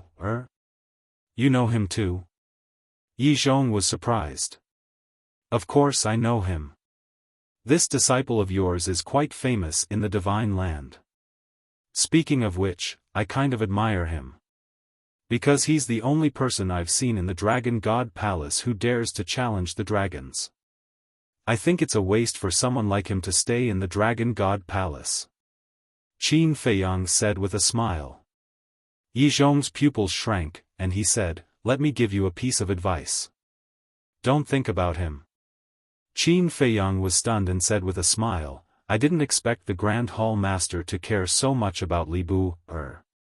It seems that this is a good breakthrough. Breakthrough? Yi Zhong's eyes darkened, and he said, what do you want to do? Qin Feiyang took a sip of tea and said with a smile, to tell you the truth, I'm very interested in you. What do you mean? Yi Zhong frowned. Qin Feiyang said to himself, I mean, I want you to betray the dragons and come to my side. Huh, Yi Zhong suddenly looked up and laughed as if he had heard the funniest joke in the world. What are they talking about? The crowd looked at Yi Zhong, who suddenly laughed, and their faces were full of suspicion. Qin Feiyang said with a faint smile, does the Grand Hall Master think it's funny? It's more than funny. It's a joke. Let's not talk about my status in the Divine Land. Let's talk about my cultivation. Great achievement immortality. I've even comprehended the power of law. This old man is really puzzled. Where did you find the courage to say such words that overestimate yourself? Yi Zhong's face was full of sarcasm.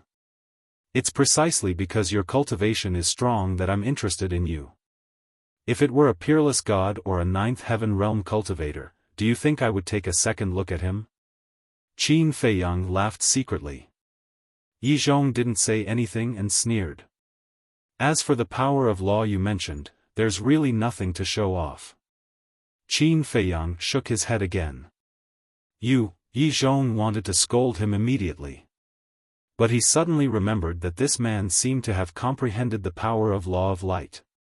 He was only a peerless god, but he had already comprehended the power of law. Thinking about it, he really had nothing to show off. You've been with the dragons for so many years. You know the character of the dragons better than anyone. Is it worth it to protect these beasts? Of course you're not afraid. After all, you have status and strength. No one dares to say anything in front of you. But have you ever thought about your descendants? What kind of infamy will they bear? I guess they'll probably be some lackeys, scum, hawks, and dogs, the shame of mankind. Others want to go down in history in their lives. But what about you, Grand Hall Master? To be honest, I really don't understand. You clearly have the ability to choose, but why do you choose the path of infamy? Qin Feiyang thought to himself. Yi Zhong pondered for a moment and said, in this world, no one has the right to judge others. You're right. No one has the right to judge others. But if they want to judge, can you control their mouths? Go down in history in infamy for 10,000 years, you have to choose carefully between these two paths. Qin Feiyang shook his head. Yi Zhong didn't think much of it and sneered. I know you must have your own reasons for doing this. But you have to think more about Yi Shui and your old father. You're the one who's wrong, not them. It doesn't seem fair to let them suffer the disdain of the world. Qin Feiyang said with a smile. Yi Zhong stared at Qin Feiyang in surprise. He knows about my father and Shui. During the years I was in the Divine Land, I wasn't always cultivating in seclusion. Sometimes, I would investigate some things that interested me. For example, your family situation. Qin Feiyang said with a faint smile. Yi Zhong couldn't help but break out in cold sweat. This guy has been secretly investigating me all this time. And judging from his tone, he already knows my family situation like the back of his hand. Why have you always let Yi Shui and your father live in seclusion in the mountains? It's actually very simple. You also know that the world will curse them, so you don't want them to show their faces in public. But do you think that by doing this, they won't feel pressured?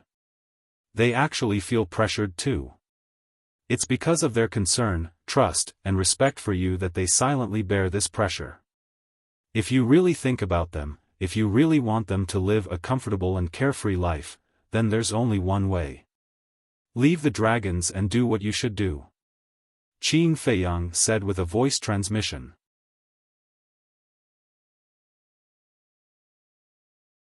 Chapter 2565. As Qin Feiyang said these words, Yi Zhong couldn't help but retract his hands into his sleeves and clench them tightly. No matter how hard-hearted a person was, it was impossible to remain indifferent after hearing these words. Not to mention, Yi Zhong still cared about his family very much. These words made him fall into a dilemma. In his heart, there was also a sense of guilt and self-blame. Although everything you do can bring them a better life, in fact, you are increasing their burden. And this burden is not just a little bit. Think about yourself. You are not only Yi Shui's grandfather, but also the son of the old master and Yi Cheng's elder brother. You are holding multiple positions. I want to ask, can you bear to do this? Qin Feiyang also noticed Yi Zhong's abnormality and continued to persuade him.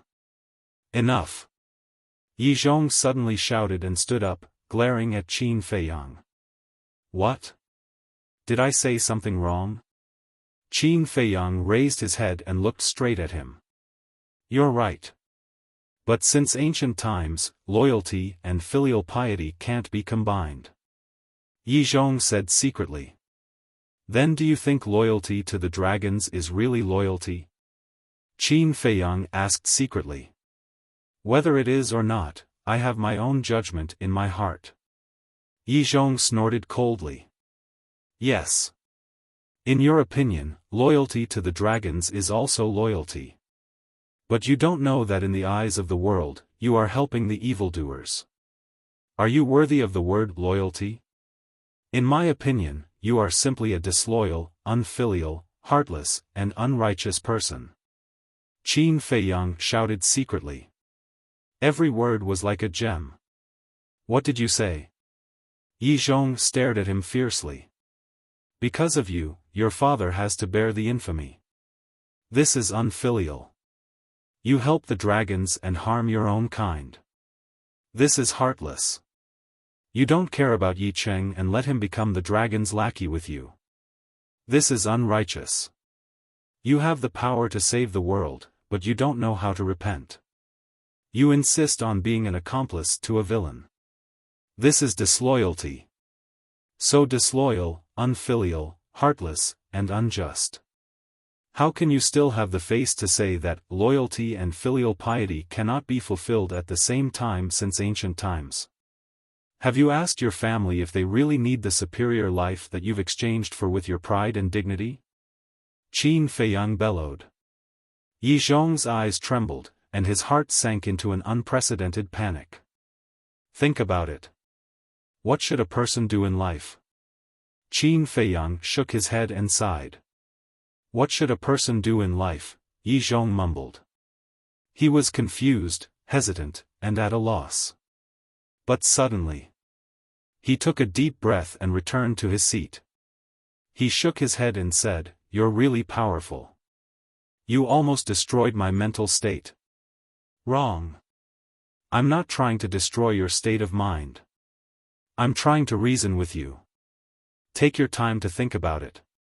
Qin Feiyang shook his head. Yi Zhong smiled coldly and then fell silent. Qin Feiyang did not say anything else. He lay on the chair and sipped his tea leisurely. This kind of thing could not be rushed. Because if he was too anxious, it would only backfire. And now, although Yi Zhong did not admit it, a seed had been planted in his heart. This seed would slowly germinate with the passage of time. After the germination, it would be the best time to persuade Yi Zhong. In other words, he was waiting for an opportunity now, an opportunity to completely change Yi Zhong. Qin Feiyang sat above the treasure pavilion in Holy Dragon City and drank tea. Now, almost everyone in the major cities in the north knew about it. Whoosh! Soon, a chubby fatso in luxurious clothes appeared. This person was the supervisor of the treasure pavilion. It's really Qin Feiyang. Looking at Qin Feiyang in the sky, the supervisor of the treasure pavilion trembled and hurriedly flew up. He frowned and said, "Qin Feiyang, why are you doing this? Holy Dragon City was so big and there were so many places to drink tea. Why did he come to the treasure pavilion to drink tea?" Those who did not know would think that the treasure pavilion had some relationship with Qin Feiyang. Qin Feiyang laughed and said, "The air here is good, and it happens to be in the center of Holy Dragon City. Drinking tea here, you can see the whole Holy Dragon City. The City Lord Mansion is the center of Holy Dragon City." The supervisor of the treasure pavilion said helplessly. "There are too many people in the City Lord Mansion. I don't like it. And I'm afraid that once I reach the City Lord Mansion, I won't be able to resist taking action on their treasure vault and herb farm." Qin Feiyang laughed. Hearing this, everyone looked at each other. Was there anyone more arrogant than this? It was as if the City Lord Mansion's herb farm and treasure vault were his back garden that he could take whenever he wanted. "Brother Qin, look, our treasure pavilion still needs to do business. Can you drink tea somewhere else? I have 10 billion divine crystals here. Take it as a treat. The supervisor of the treasure pavilion took out a cosmos bag and ran to Qin Feiyang with a flattering smile. 10 billion divine crystals for tea? This fatso is really generous. What do you know? This is called taking money to avoid disaster. As long as we can send this plague away, not to mention 10 billion divine crystals, even if it's 100 billion, the treasure pavilion will definitely pay. It's really infuriating to compare oneself to others. We can't even earn 1 billion divine crystals after working hard, but this guy just sits here and has 10 billion divine crystals delivered to him. When will I be as lucky as him? Everyone looked at the cosmos bag in the supervisor's hand with envy. However, Qin Feiyang did not even look at it and said indifferently, "Do you think I'm a beggar? Not enough. I have more. As long as you are magnanimous and leave the treasure pavilion." The supervisor hurriedly said. Qin Feiyang said, "I heard that you've been auctioning 3 divine life pills with dragon-shaped core qi recently." Yes, yes, yes. Everyone in the north knows about this. The supervisor nodded repeatedly. Qin Feiyang said with a smile, "Then your treasure pavilion must have made a lot of money." Not bad, not bad. The supervisor smiled flatteringly, but his expression suddenly changed and he asked, "Do you want the divine life pills? You should have said so earlier." "Wait a moment, I'll go get them for you." Not interested. Qin Feiyang shook his head. Not interested? The supervisor was stunned. He didn't want divine crystals or divine pills. What did he want? What a joke. Those divine pills were refined by Qin Feiyang. Why would he want them? Sorry, I'm not interested no matter how many divine crystals or divine pills there are. If you really want to treat me to tea, then give me a few trillion divine crystals. Qin Feiyang chuckled. What? Divine crystals? A few trillion? This guy's appetite is too big. Everyone was dumbfounded. That was a few trillion soul stones. Even the steward couldn't take out that much. The treasure pavilion must have some. But with so many divine crystals, how could the supervisor dare to make the decision? The supervisor couldn't help but be stunned and said with a wry smile, "Brother Qin, you're making things difficult for me." "I won't make things difficult for you. But don't continue to be long-winded here," Qin Feiyang said lightly. The supervisor nodded repeatedly and said, "I won't be long-winded or long-winded, but you have to tell me what you want, right? I'm just sitting here and drinking tea. Why do you have so many questions?" Qin Feiyang raised his eyebrows. "Is this just a cup of tea?" The supervisor wanted to cry but had no tears. Go and ask the divine land if they don't know Qin Feiyang. Why would he come here to drink tea?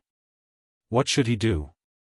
If this god of plagues didn't leave, something big would happen sooner or later. Buzz. All of a sudden. The sound of the image crystal sounded. The supervisor glanced at Qin Feiyang and Yi Zhong and took out the image crystal. A shadow appeared. Supervisor Wang, bad news. It was an old man in black. As soon as he saw the supervisor, he shouted. The supervisor's eyelids twitched and he hurriedly asked, "What's wrong?" The old man in black said, "The treasure pavilion of Snow Dragon City has been destroyed." "What did you say?" The supervisor was stunned and shouted, "Say it again."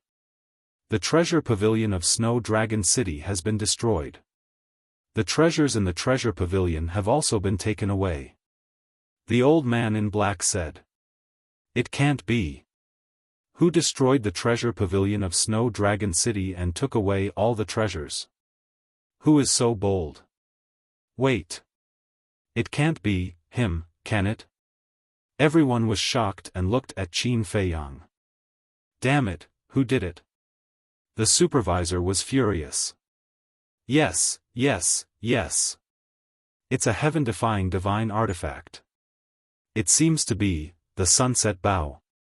The old man in black said in horror. The sunset bow. Everyone's heart trembled, and they immediately looked at Qin Feiyang. Everyone in the divine land knew that the sunset bow and other heaven-defying divine artifacts had submitted to Qin Feiyang. It was really him. Why did he do this?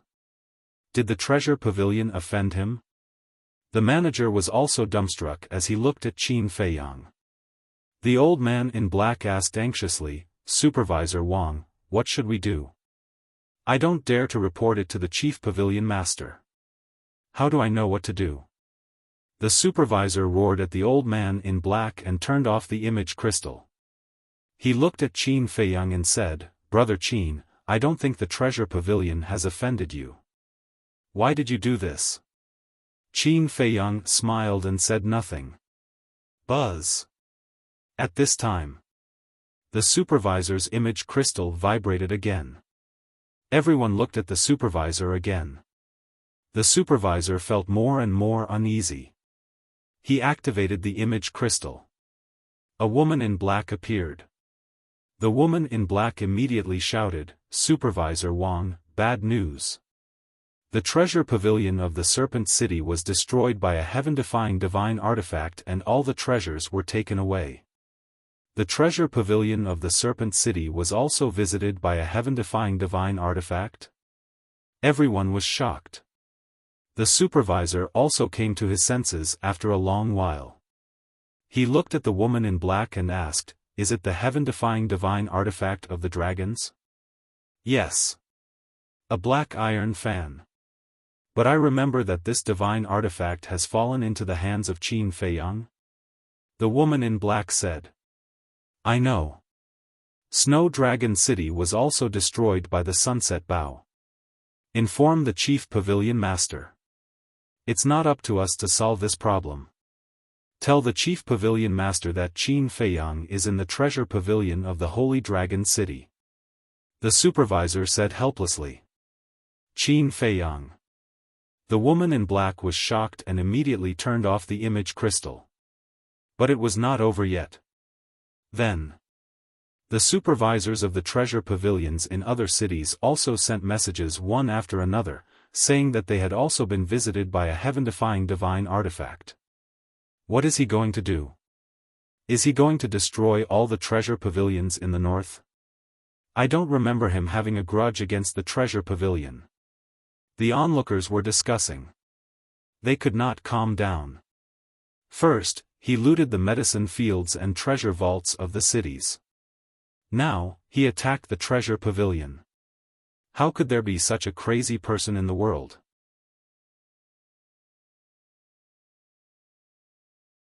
Chapter 2566. Yi Zhong sat calmly opposite Qin Feiyang. However, if one looked closely, one would find that there was a trace of suspicion in his eyes. In his memory, Qin Feiyang and the treasure pavilion did not have any grudges. They did not even have any interactions. But why would Qin Feiyang suddenly make such a big fuss? And it just so happened to be the day before the opening of hell. Was there something hidden in it? But as the person involved, Qin Feiyang remained calm. He drank tea and looked at the moon, feeling extremely comfortable. It was as if everything that happened had nothing to do with him. Let everyone speculate and talk. Boom! Soon, a terrifying divine aura descended upon the treasure pavilion. As soon as the divine power appeared, it rushed toward Qin Feiyang. But this. Qin Feiyang still acted as if he had nothing to do with it. However, everyone else was shocked. Because this divine power was no weaker than Yi Zhong's. Who is it? Everyone was bewildered. Greetings, Chief Pavilion Master. Just as everyone was bewildered, a respectful and loud voice sounded. Everyone looked over and saw that the person who spoke was the supervisor of the treasure pavilion. Chief Pavilion Master. It turns out that the owner of this divine power is the Chief Pavilion Master of the treasure pavilion. This mysterious existence has always been elusive and elusive. Everyone thought that the chief pavilion master of the treasure pavilion status in Divine Prefecture was quite terrifying. And his strength was also extremely strong. What was Qin Feiyang trying to do? First, he offended the dragons, and now the treasure pavilion. Was he trying to make the world his enemy? Was he really not afraid of death? No matter how powerful he was, he could not offend the dragons and the treasure pavilion. Qin Feiyang, do you want to die? Accompanied by a bone-chilling cold shout, a woman descended in front of Qin Feiyang. She was shrouded in a mist, and it was difficult to see her face clearly. One could only see that she was wearing a light purple long dress. She had an excellent figure. However, his temperament gave off the feeling of an iceberg. The surging divine power also drowned Qin Feiyang. Even Yi Zhong, who was beside him, felt a great sense of danger. However, Qin Feiyang's expression did not change. He looked up at the chief pavilion master and said with a smile, "Please sit." As he spoke, he waved his hand, and another chair appeared.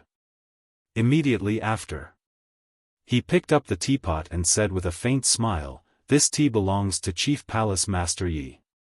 I shall present it to Buddha with borrowed flowers and invite Chief Palace Master to try it." After saying that, he poured a cup and placed it on the coffee table in front of the chair. The chief pavilion master slowly walked over and sat on the chair.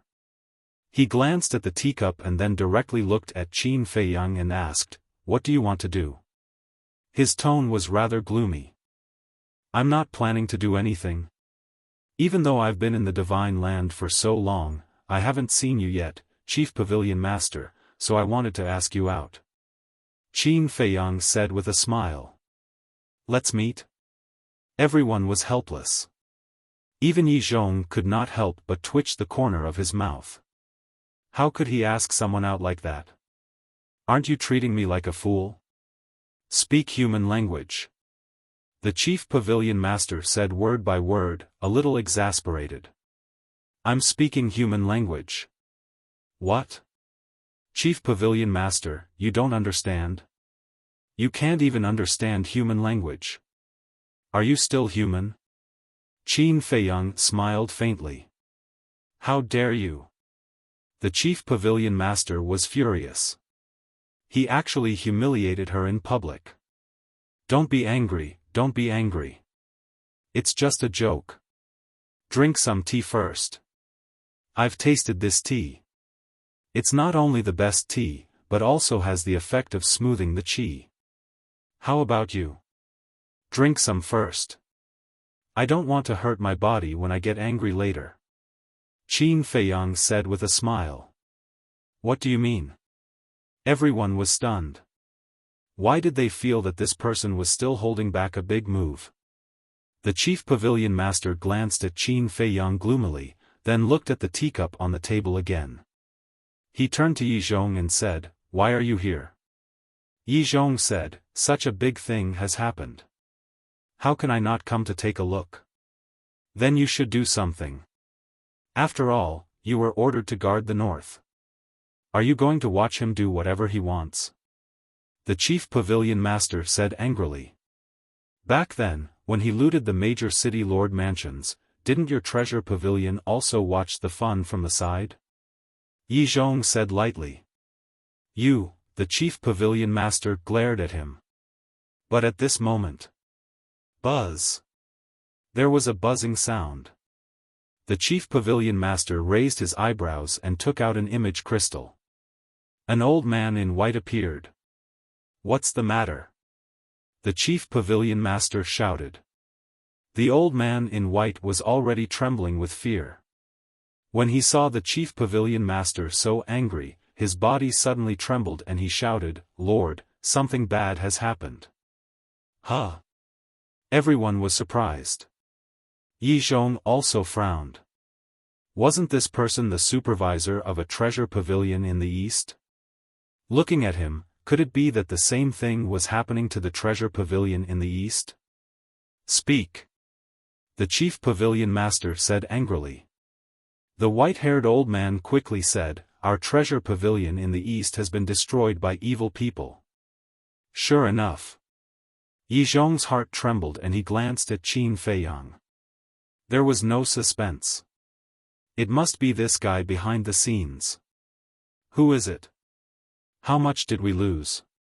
The chief pavilion master was also furious. At present, more than a dozen treasure pavilions have been destroyed. The perpetrator is Hua Yi. The white-haired old man said. Hua Yi? Isn't he Qin Feiyang's accomplice? Everyone looked at Qin Feiyang in unison. This guy was indeed holding back a big move. But why? Not only did he attack the treasure pavilion in the north, but he also attacked the treasure pavilion in the east. How much hatred did he have? Wait a minute. The treasure pavilions in the east and north were facing destruction at the same time. What about the west and south? Buzz. At this time, the buzzing of the image crystal sounded again. This time it was the treasure pavilion's manager. The treasure pavilion's manager quickly activated the image crystal, and a black-haired old woman appeared. The black-haired old woman hurriedly asked, "Manager Wang, do you know where the chief pavilion master is? Why can't I contact him? Lord is right next to me." The treasure pavilion's manager turned the image crystal in his hand and pointed it at the chief pavilion master. "Lord, something bad has happened. Feng Daji came to our south with a heaven-defying artifact and destroyed several of our treasure pavilions. We need support." The black-haired old woman looked at the chief pavilion master and said anxiously. The chief pavilion master's hands suddenly clenched tightly. Terrible, really terrible. Even the treasure pavilion in the south has been destroyed. It seems that the treasure pavilion in the west will not be spared. People muttered. Sure enough. Soon. The people of the treasure pavilion in the west also sent a message. All the major treasure pavilions were destroyed by a masked man one after another. This masked man was naturally the five-clawed golden dragon. Moreover, in the time it took to send the message, more than a dozen treasure pavilions in the north were destroyed by the sunset bow and other 6 heaven-defying artifacts. Qin Feiyang. The chief pavilion master suddenly stood up and murderous aura surged out. Clang. But at the same time, the rusty axe appeared. Pieces of rust fell off as 5-colored divine lights bloomed. They were like colorful butterflies that revolved around Qin Feiyang's body. The chief pavilion master's aura and murderous aura were immediately blocked. A heaven-defying artifact. The sunset bow and the other 6 heaven-defying artifacts, plus this heaven-defying artifact, he has 11 heaven-defying artifacts. No wonder even Yi Zhong didn't dare to take action. Qin Feiyang is now strong enough to compete with the dragons with his own ability. Not to mention that there is the mysterious Dragon Slayer Palace behind him. Everyone was shocked. They never expected that in just these years, Qin Feiyang had developed to such a terrifying extent in the Divine Land. Do you think a heaven-defying artifact can protect you? The chief pavilion master said gloomily. I may not be able to protect a heaven-defying artifact. But what about 10? As long as I give the order, the 10 heaven-defying artifacts of the sunset bow will immediately come to the Holy Dragon City. Do you think you will be a match for me then? Besides, isn't Chief Pavilion Master Yi still here? With him here, he won't allow us to unlock the seals of the heaven-defying artifacts. Qin Feiyang said with a faint smile. The Chief Pavilion Master said angrily, What do you want? Qin Feiyang picked up the teacup, moistened his throat, and said with a smile, Don't you know what I want? A trace of surprise appeared in the Chief Pavilion Master's eyes. Qin Feiyang turned his gaze to Yi Zhong and asked with a smile, Chief Pavilion Master Yi, how is the Beast Emperor now? Aren't you asking the obvious? Yi Zhong snorted. The Beast Emperor? The Chief Pavilion Master was suspicious. She really didn't receive any news about the Beast Emperor. Master, I heard from Yi Zhong that before Qin Feiyang came to the treasure pavilion, he went to the inland sea and destroyed the beast emperor's body and divine soul. The steward walked to the chief pavilion master's ear and whispered. The chief pavilion master's pupils suddenly shrank. Yi Zhong didn't know, but she immediately understood. Qin Feiyang was here for revenge. But how did Qin Feiyang know about the mermaid princess and the others? Did Qin Badian and Lu Zhengyang tell him? But that couldn't be right. Qin Badian and Lu Zhengyang were the most concerned about the overall situation, so they shouldn't have told Qin Feiyang. Damn it! Who was the one who told him? You should have guessed my purpose of destroying your treasure pavilion by now. I won't talk nonsense with you. I'll give you an hour. If I don't see what I want in an hour, then I promise you that your treasure pavilion will disappear from the divine land today. Qin Feiyang looked at the chief pavilion master and said with a faint smile. How arrogant! How domineering! In this world, except for the dragons and the dragon-slaying palace, I'm afraid only this person dares to say such words in front of the chief pavilion master. Everyone's eyes trembled. This person was indeed a descendant of Qin Badian. His style of doing things was unscrupulous. You want my treasure pavilion to disappear? The chief pavilion master was also stunned and shouted angrily, You think too highly of yourself, don't you? Our treasure pavilion has been standing in the ancient world for so many years, and it's not just for show. Is that so? Then let's wait and see.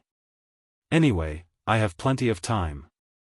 I can even play with you slowly without going to the Nether King's hell. Qin Feiyang chuckled. The chief pavilion master's face darkened. It was already very obvious. This person would not give up until he achieved his goal today. What he wants? What does he want from the treasure pavilion?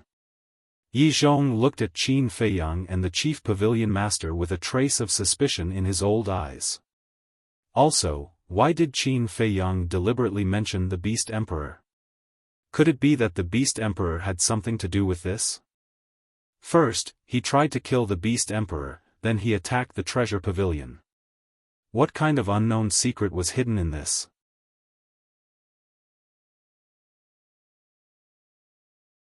Chapter 2567. Qin Feiyang looked at the silent chief pavilion master and said with a faint smile, Hurry up and decide. Time waits for no one. If you're late for even a second, a pavilion will be destroyed. Do you have the heart to do that? You, the chief pavilion master, trembled with anger. Don't be angry, don't be angry. Drink a cup of tea and calm down. Qin Feiyang chuckled. Everyone was speechless. Drinking tea could calm down. He was simply toying with the chief pavilion master like a monkey. However, this person's courage and boldness were truly admirable. In fact, the student might even surpass the master. If Qin Badian were to compare with him, there was no comparison at all. Although Qin Badian founded the dragon-slaying palace, he had never brazenly sat here in front of Yi Zhong and the chief pavilion master. Not to mention toying with the chief pavilion master. The chief pavilion master said, Aren't you afraid that I'll kill them? Afraid? Why should I be afraid?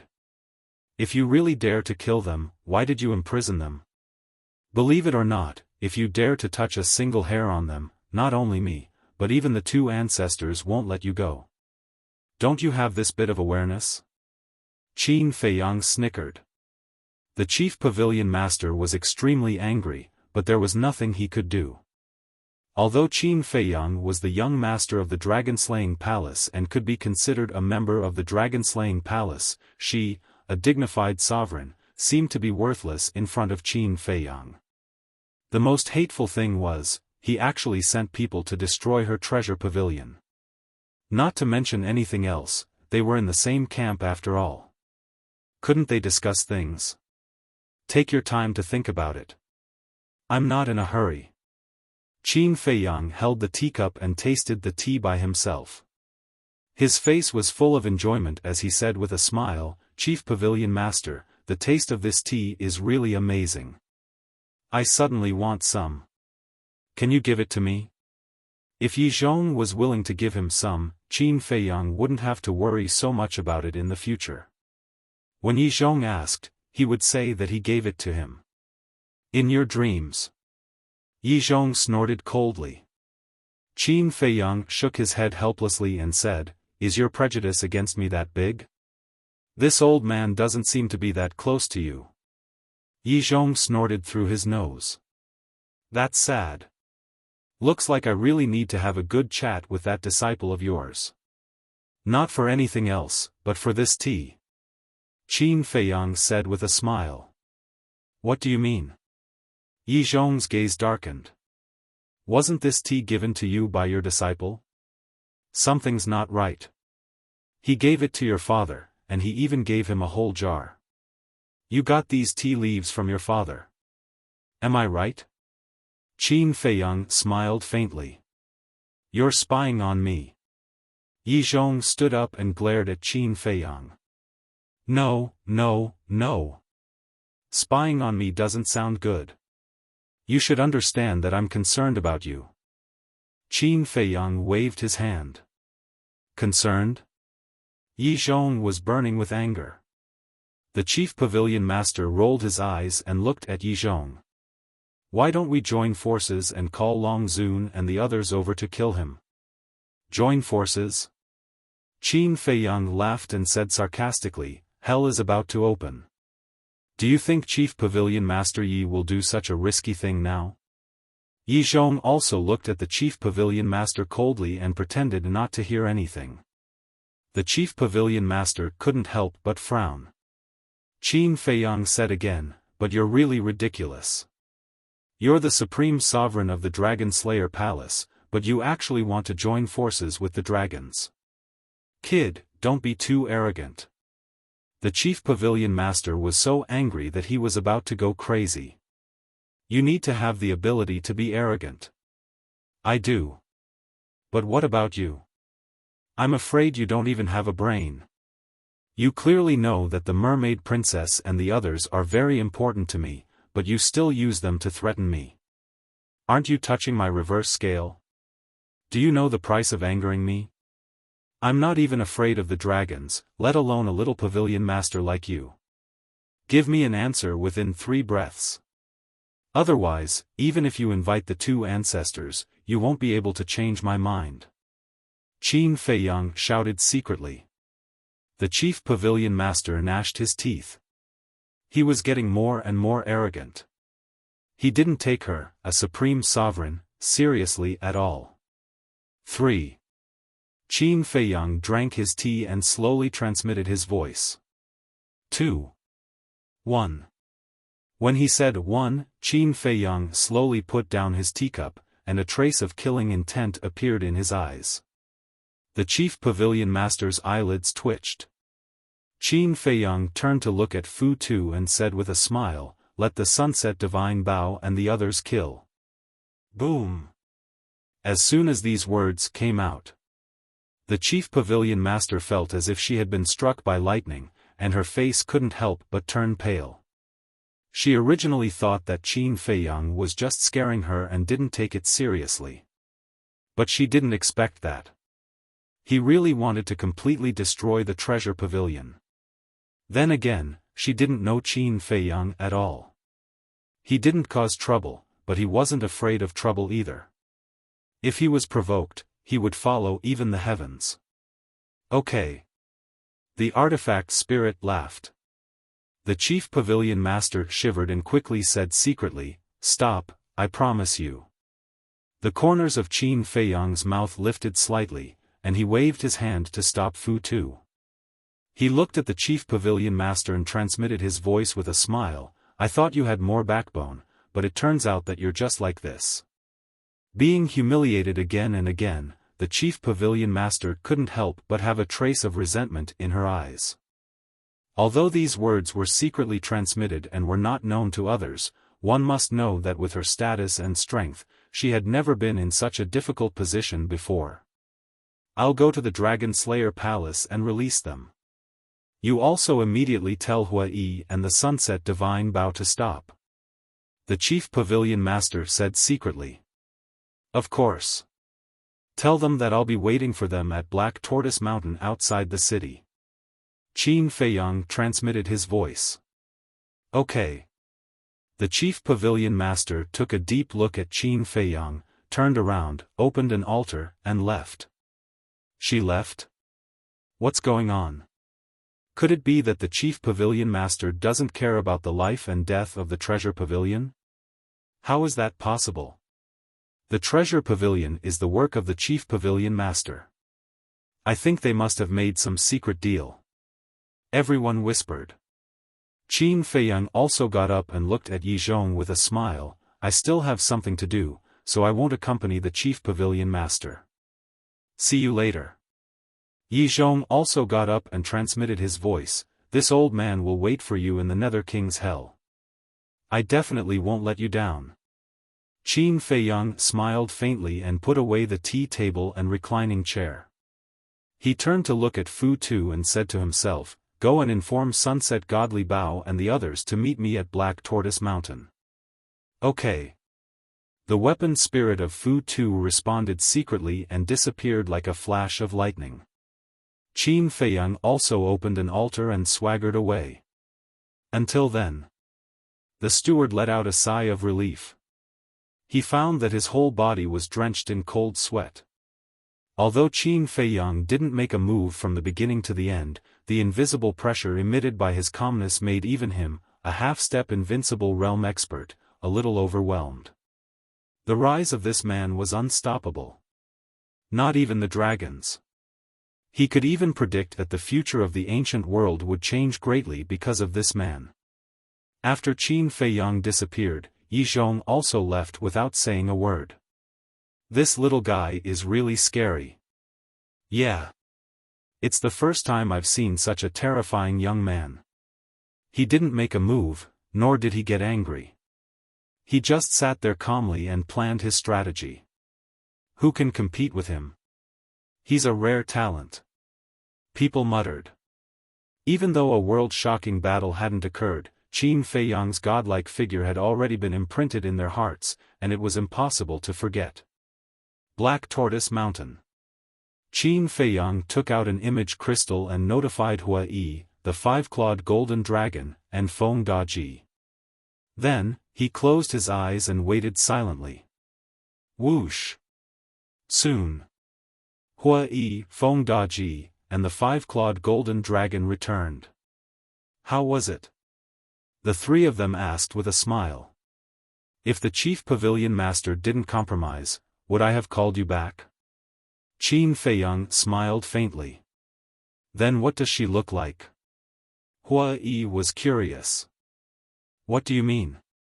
You asked about her appearance as soon as you arrived? Qin Feiyang was stunned. I'm just curious. If she's a peerless beauty, then we have to be gentle. After all, we have to be gentle with her. Hua-yi chuckled. Qin Feiyang's face twitched. He turned to look at the five-clawed golden dragon and asked, Little Gold, did you see Shengguan Fenglan when you went to the northern region with him? Yes. He didn't let me go at first. But am I that obedient? Follow him stealthily. The five-clawed golden dragon glanced at Hua-yi and laughed. Then the next time you have the chance to see Shengguan Fenglan, tell her that someone is flirting with women in the divine land and is very dishonest. Qin Feiyang said. Understood. The five-clawed golden dragon laughed. Bastard. Hua-yi glared at the two of them. Feng Daji snickered. It turned out that Hua-yi also had a nemesis. Whoosh. After waiting for a while. The axe, the sunset bow, and the other 6 divine artifacts also returned. Next to the 6 divine artifacts, there were a large pile of interspatial rings and interspatial rings floating in the air, like a small hill. This is your harvest? Qin Feiyang was surprised. That's right. The sunset bow's artifact spirit said proudly. Qin Feiyang quickly asked, is there a 7th grade divine elixir fire? 7th grade divine elixir fire? I really didn't pay attention to this matter. The artifact spirit said. Qin Feiyang looked at Hua Yi and the other two. We didn't pay attention to it either. After we caught them all, we rushed to the next city. But I don't think there is a 7th grade elixir fire. Even if there is, it's with the chief pavilion master. Feng Daji said. Qin Feiyang nodded. Last time, the treasure pavilion's manager said that the highest grade of elixir fire and elixir furnace was 8th grade divine elixir fire. And 7th grade divine elixir fire and elixir furnace were also considered top-notch. If it were anyone else, they wouldn't be at ease to leave such treasures elsewhere. Although there may not be elixir fire, there must be a lot of legendary divine artifacts. Hua Yi said. That's for sure. Qin Feiyang nodded. When he was on the 10th floor of the treasure pavilion in Holy Dragon City, he saw a lot of legendary divine artifacts and divine techniques. Okay then. Go to the Black Tortoise realm and give these treasures to the Fire Lotus. Then you can go into seclusion. After this seclusion, you can only see me when I come back from the Nether King's Hell. Don't miss me too much. Qin Feiyang smiled. Stop being so narcissistic. Who would miss you? The 5-clawed golden dragon sneered. That's right. Without you, we can live comfortably. Hua Yi said. Huh, Qin Feiyang laughed and sent the 3 of them and the 10 heaven-defying divine artifacts to the Black Tortoise realm. He waited outside alone for the mermaid princess and the others.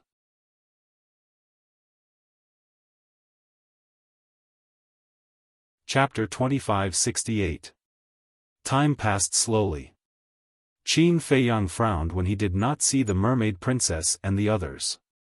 Was the chief pavilion master playing tricks? But that did not make sense. Even the dragons did not dare to confront him, let alone a mere treasure pavilion. Besides, this was the chief pavilion master and the beast emperor's fault. There was no reason for them to go against him. Swoosh! Suddenly, silhouettes appeared above Black Tortoise Mountain. Qin Feiyang looked up, and his eyes were filled with excitement.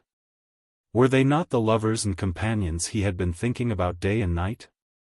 Dan Wangkai, Zhao Tailai, Tang Hai, Chui Li, Willow Tree, Blood Qilin, Golden Leopard, Thunder Leopard, Yu Huang. There were also Tantai Li, Qin Rushuang, Mermaid Princess, Feiyang.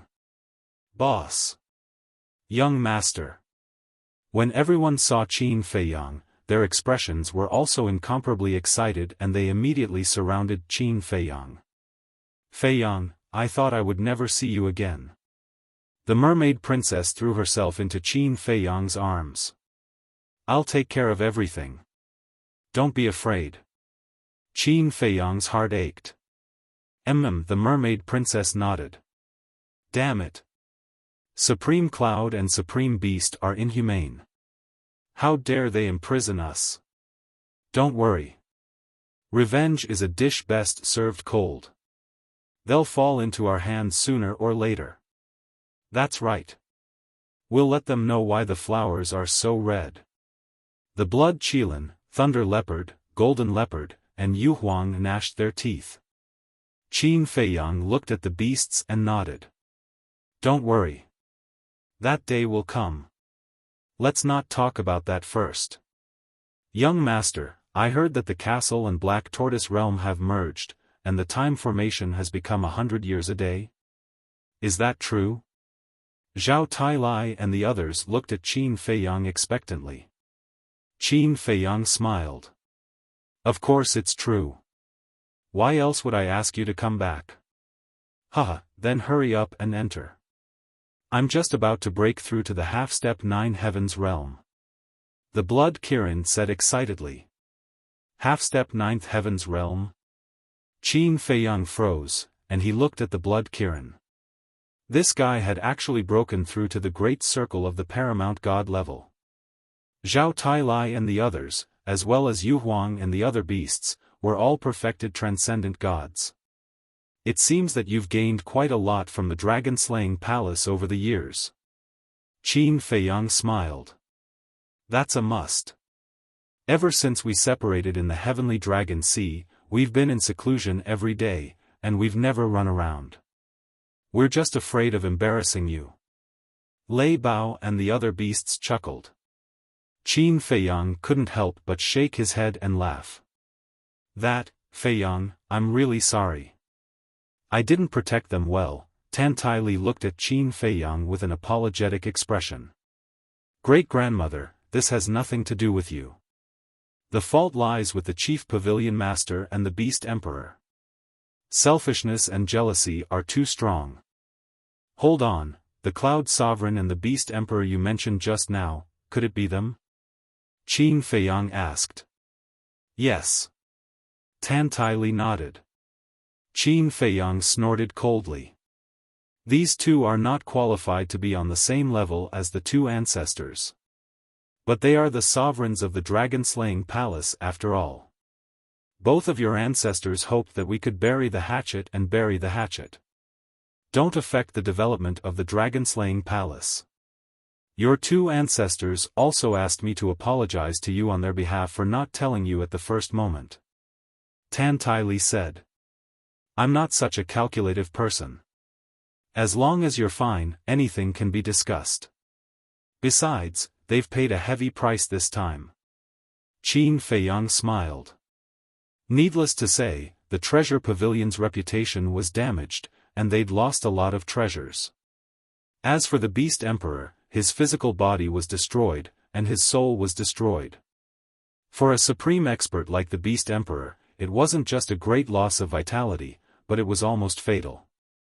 It would take tens of thousands of years just to rebuild his physical body and condense his soul.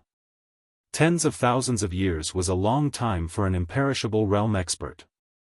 Tan Tai Li heaved a sigh of relief when she heard Qin Feiyang's reply. Qin Feiyang suddenly looked at Qin Rushwang and then at Tan Tai Li.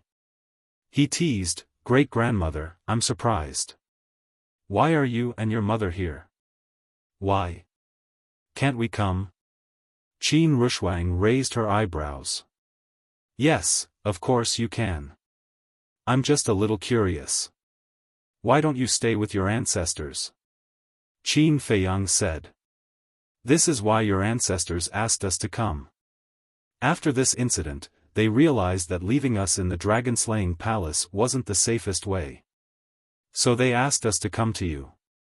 Actually, before entering the dragon-slaying palace, I didn't expect the situation to be so complicated.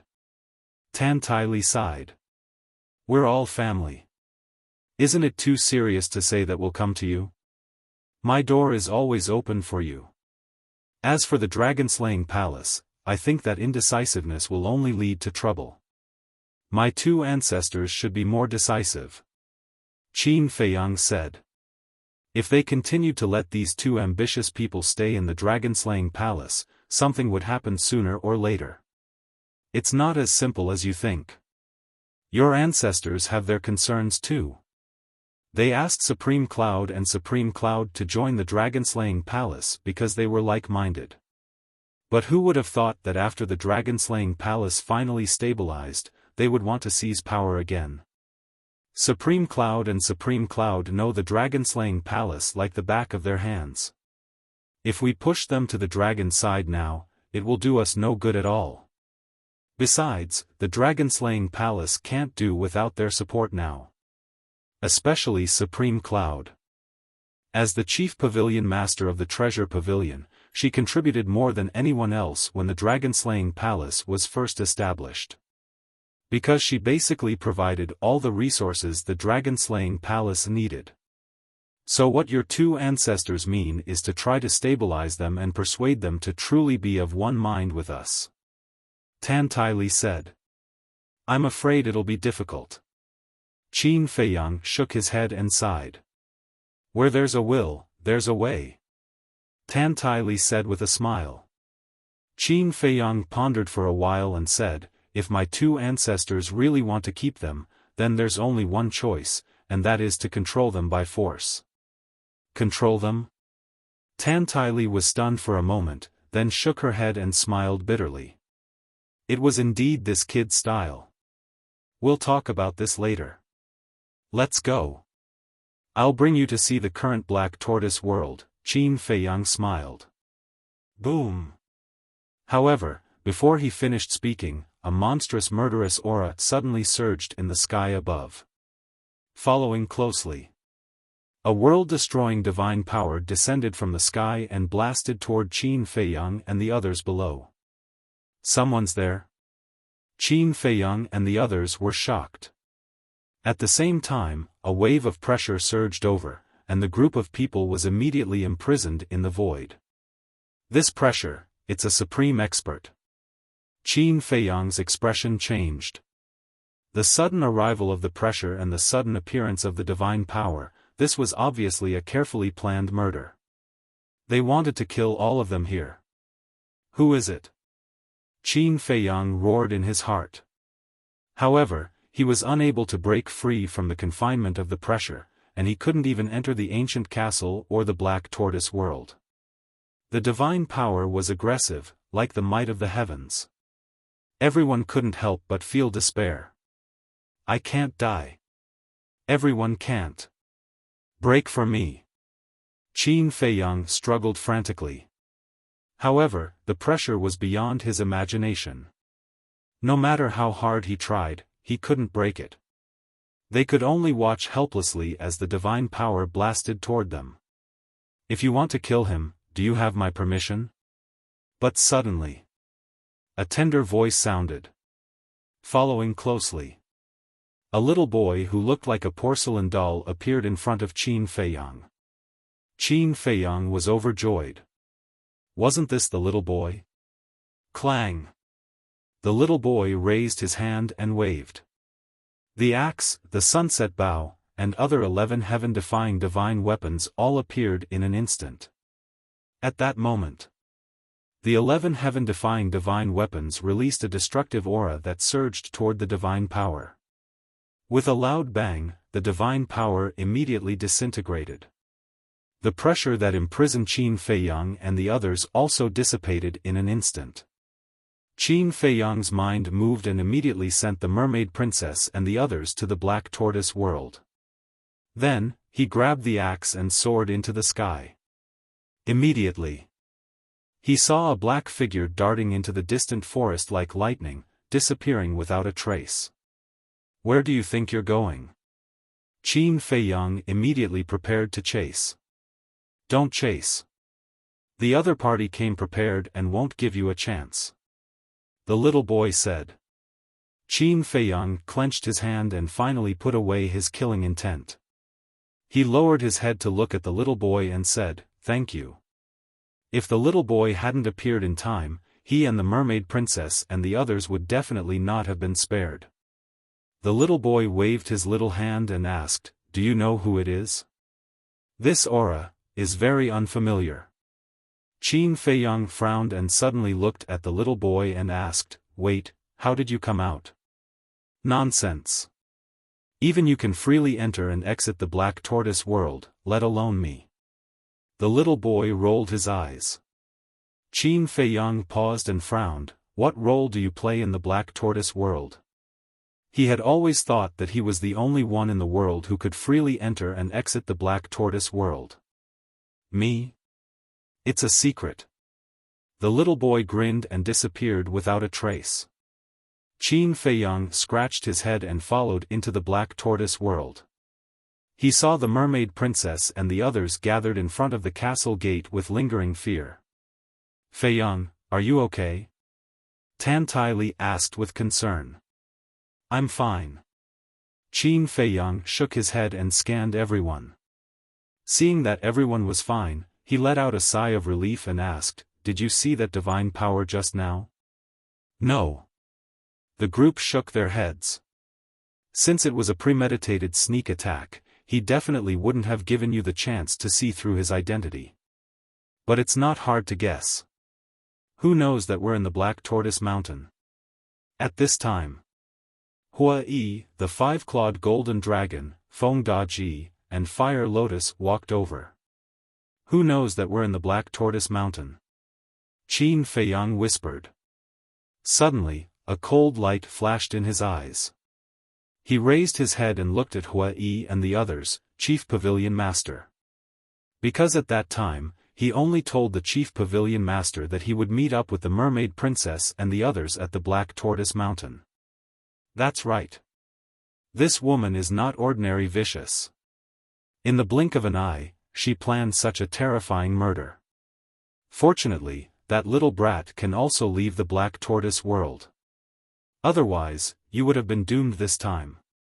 Hua Yi said.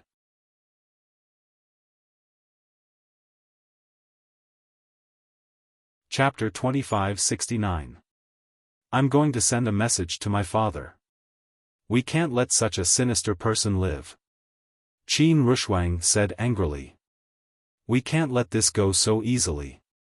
It's already too much for them to spy on us and imprison us in the Dragon Slayer Palace. Now they want to kill us. They're so vicious. They'll only be a disaster if they stay in the Dragon Slayer Palace. Zhao Tailai and the others felt indignant. Then you should contact the ancestors. Qin Feiyang said to Qin Rushuang and the others. He then turned to Hua Yi and the five-clawed golden dragon and said, Come with me. Hua Yi and the five-clawed golden dragon nodded. The mermaid princess hurriedly asked, Feiyang, where are you going? You have to pay the price for your wrongdoings. Qin Feiyang smiled coldly and left the Black Tortoise realm with Hua Yi and the five-clawed golden dragon. He opened the altar and descended above the treasure pavilion in the Holy Dragon City. The sky was still dark. However, the onlookers had dispersed not long ago.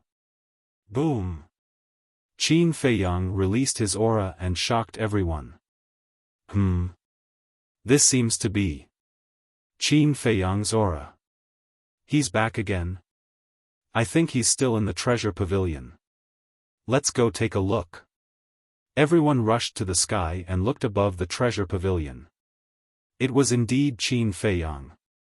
Whoosh! At the same time, a figure flew out from the treasure pavilion. It was the manager of the treasure pavilion. When he saw Qin Feiyang and the other two, the manager's expression changed. He smiled obsequiously and said, May I know why you've come to my treasure pavilion again? Qin Feiyang glanced at the manager and said, Raise this place to the ground. What? The manager's expression changed. The five-clawed golden dragon immediately attacked. Get out of the treasure pavilion. The manager quickly retreated to the side and shouted at the treasure pavilion below. Although the treasure pavilion was closed, there were guards guarding it at all times. If he didn't warn them, these guards would definitely die. Whoosh! As soon as the manager finished speaking, more than a dozen guards rushed out of the treasure pavilion. Boom! As soon as the guards left, the treasure pavilion collapsed. Qin Feiyang, don't go too far. Seeing this scene, the manager of the treasure pavilion roared furiously. The one who has gone too far is your chief pavilion master. Today, I will make the treasure pavilion disappear from the divine prefecture. Let's go to the next place. Qin Feiyang's eyes darkened. He opened the altar and brought Hua Yi and the five-clawed golden dragon away. What the hell is going on? The manager of the treasure school was burning with anxiety. He took out an image crystal and sent a message to the chief pavilion master. What? He's back? The chief pavilion master was enraged when he heard this. Yes. I wonder which city they went to. Milord, you have to think of a solution quickly. Otherwise, with Qin Feiyang's methods, I'm afraid our treasure pavilion will be doomed today. The manager of the treasure pavilion said anxiously. I'll deal with it right away. The chief pavilion master said gloomily and turned off the image crystal. Swish! In the sky above a certain city, 3 figures appeared. One of them waved his hand, and a surge of divine power surged out. With a loud bang, a building in the center of the city collapsed on the spot. This building was the treasure pavilion of the city. After the treasure pavilion was destroyed, the three figures opened the altar and disappeared. It seems to be Qin Feiyang. What's wrong with him? Didn't I hear that his grudge with the treasure pavilion has been resolved? Why is he attacking the treasure pavilion again? Also, what grudge does he have with the treasure pavilion? Everyone was discussing. For the people of the major cities in the north, this was destined to be a sleepless night. Feiyang, father wants you to come in. When Qin Feiyang and the other two destroyed the fourth pavilion, Qin Rushuang's voice suddenly rang in Qin Feiyang's mind. Qin Feiyang was slightly taken aback. He brought Hua Yi and the five-clawed golden dragon into the ancient castle and saw that everyone was gathered in the castle hall. In the void, three figures were suspended. They were Qin Badian and Lu Zhengyang, the chief pavilion master. The chief pavilion master's face was still as unrecognizable as before. As soon as Qin Badian saw Qin Feiyang appear, he immediately said, "Feiyang, this is a misunderstanding." Misunderstanding? Qin Feiyang raised his eyebrows and pointed at the chief pavilion master's shadow. She's the only one who knows that I'm at Black Tortoise Mountain. Who else could it be? Don't get too excited. Listen to me. When you destroyed the treasure pavilion, Lu Zhengyang and I also secretly went to Black Tortoise Mountain. Judging from the remnant divine power aura, this person is not from the Dragon Slayer Palace. Qin Badian said. Of course he's not from the Dragon Slayer Palace, because he's one of her people. Qin Feiyang pointed at the chief pavilion master angrily. Qin Feiyang, don't slander me. Although I do hate you, I won't resort to such despicable tricks. The chief pavilion master said angrily. You even spied on Zhao Tailai and the others. What else can't you do? Qin Feiyang sneered. I didn't do it, so I didn't do it. The chief pavilion master said. Feiyang, calm down first. This person is indeed not Supreme Cloud subordinate, because I know all of Supreme Cloud subordinates. Qin Badian shook his head. What if this person has changed her appearance? Maybe it's even her. Because we haven't seen this person's true face. Qin Feiyang said. Appearance can be changed, but the aura of divine power can't be changed. Unless you take that kind of divine pill to change the power of bloodline like you and me. But I'm the only one who has this pill. And I've never given this pill to anyone except you. You can't be suspecting that I'm the one who wants to kill you, right? Qin Badian said.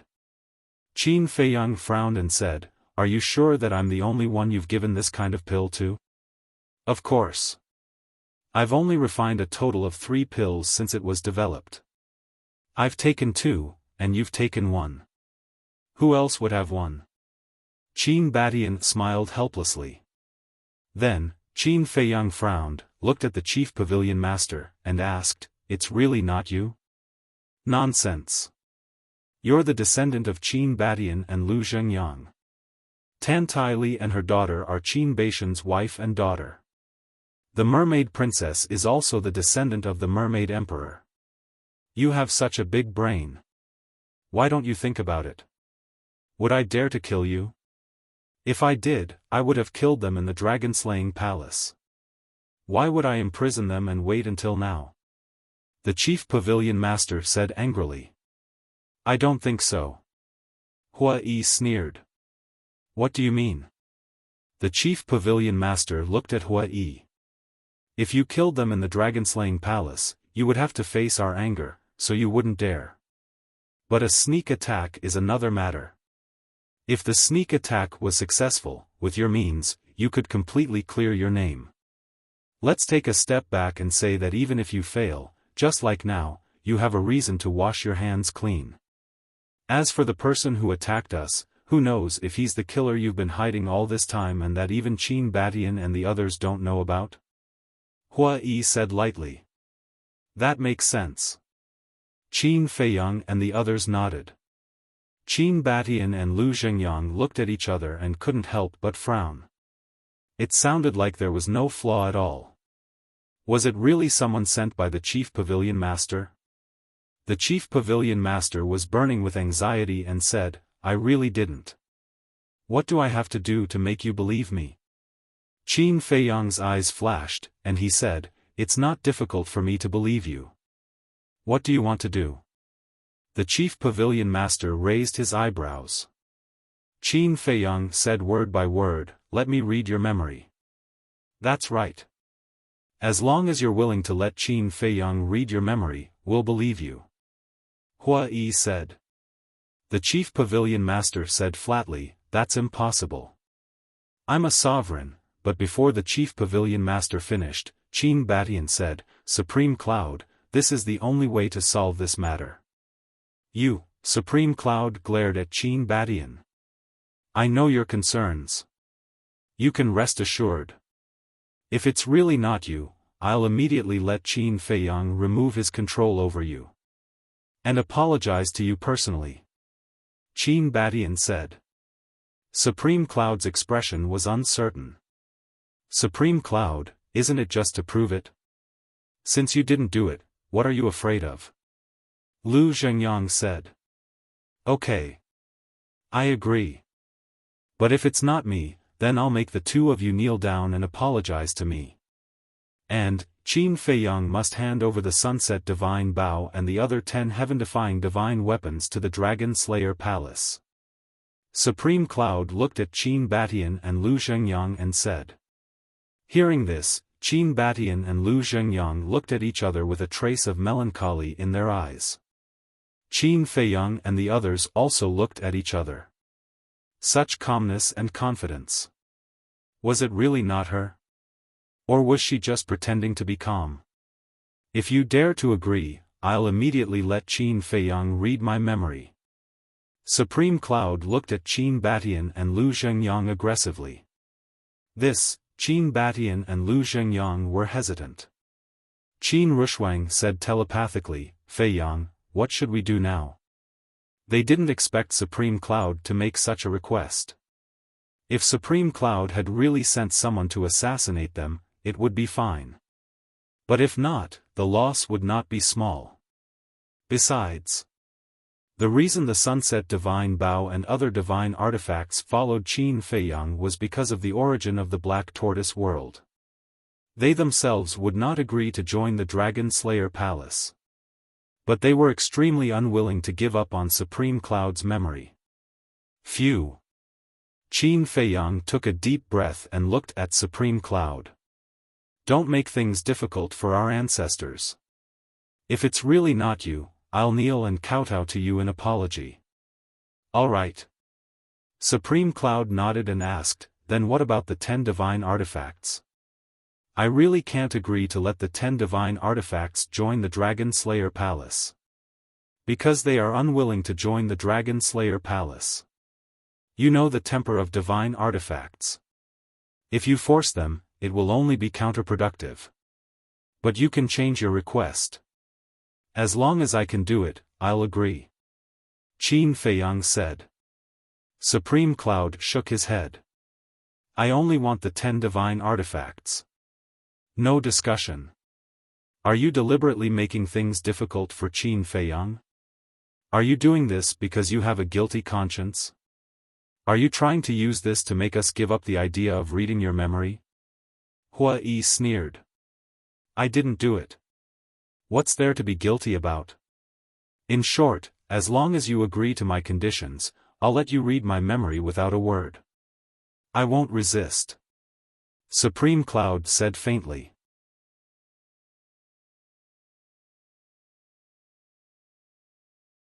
Chapter 2570. Fire Lotus walked to Qin Feiyang's side and whispered, "She's determined to make things difficult for you." "I know." Qin Feiyang nodded. Didn't he imprison the Mermaid Princess and the others for the 10 divine artifacts? However, he dared not agree. To put it nicely, the Sunset Bow and the other divine artifacts followed him. To put it bluntly, they were helping him out of kindness for the sake of the land of origin. He had no way to command the 10 divine artifacts. Besides, he himself was reluctant to give the 10 divine artifacts to the Dragon Slayer Palace. Thinking back, he had spent so much effort to persuade the 10 divine artifacts to stay. How could he give them to someone like Supreme Cloud? Then what should we do? Fire Lotus asked secretly. I don't know either. Qin Feiyang shook his head. Qin Badian sighed. I think we should just forget about it. Forget about it? Qin Rushuang immediately looked at Qin Badian with dissatisfaction. What was her father thinking? How could he just forget about such a serious matter? Qin Badian said, actually, we believe in Supreme Cloud. After all, we're in the same boat. That's right.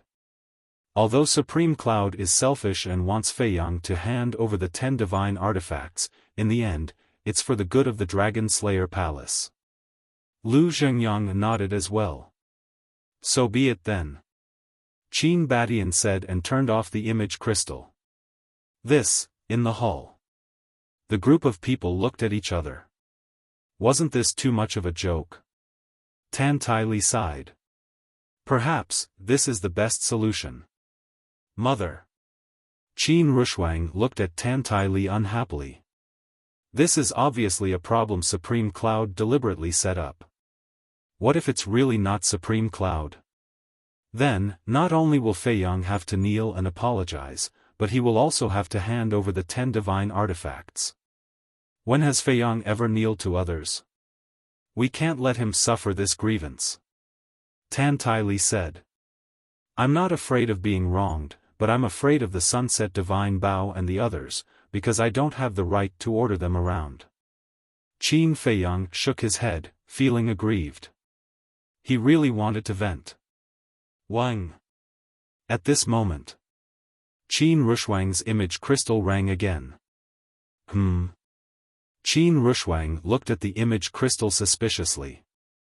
As it recovered, 2 shadows appeared. Father? Uncle Lu? Qin Rushuang was stunned.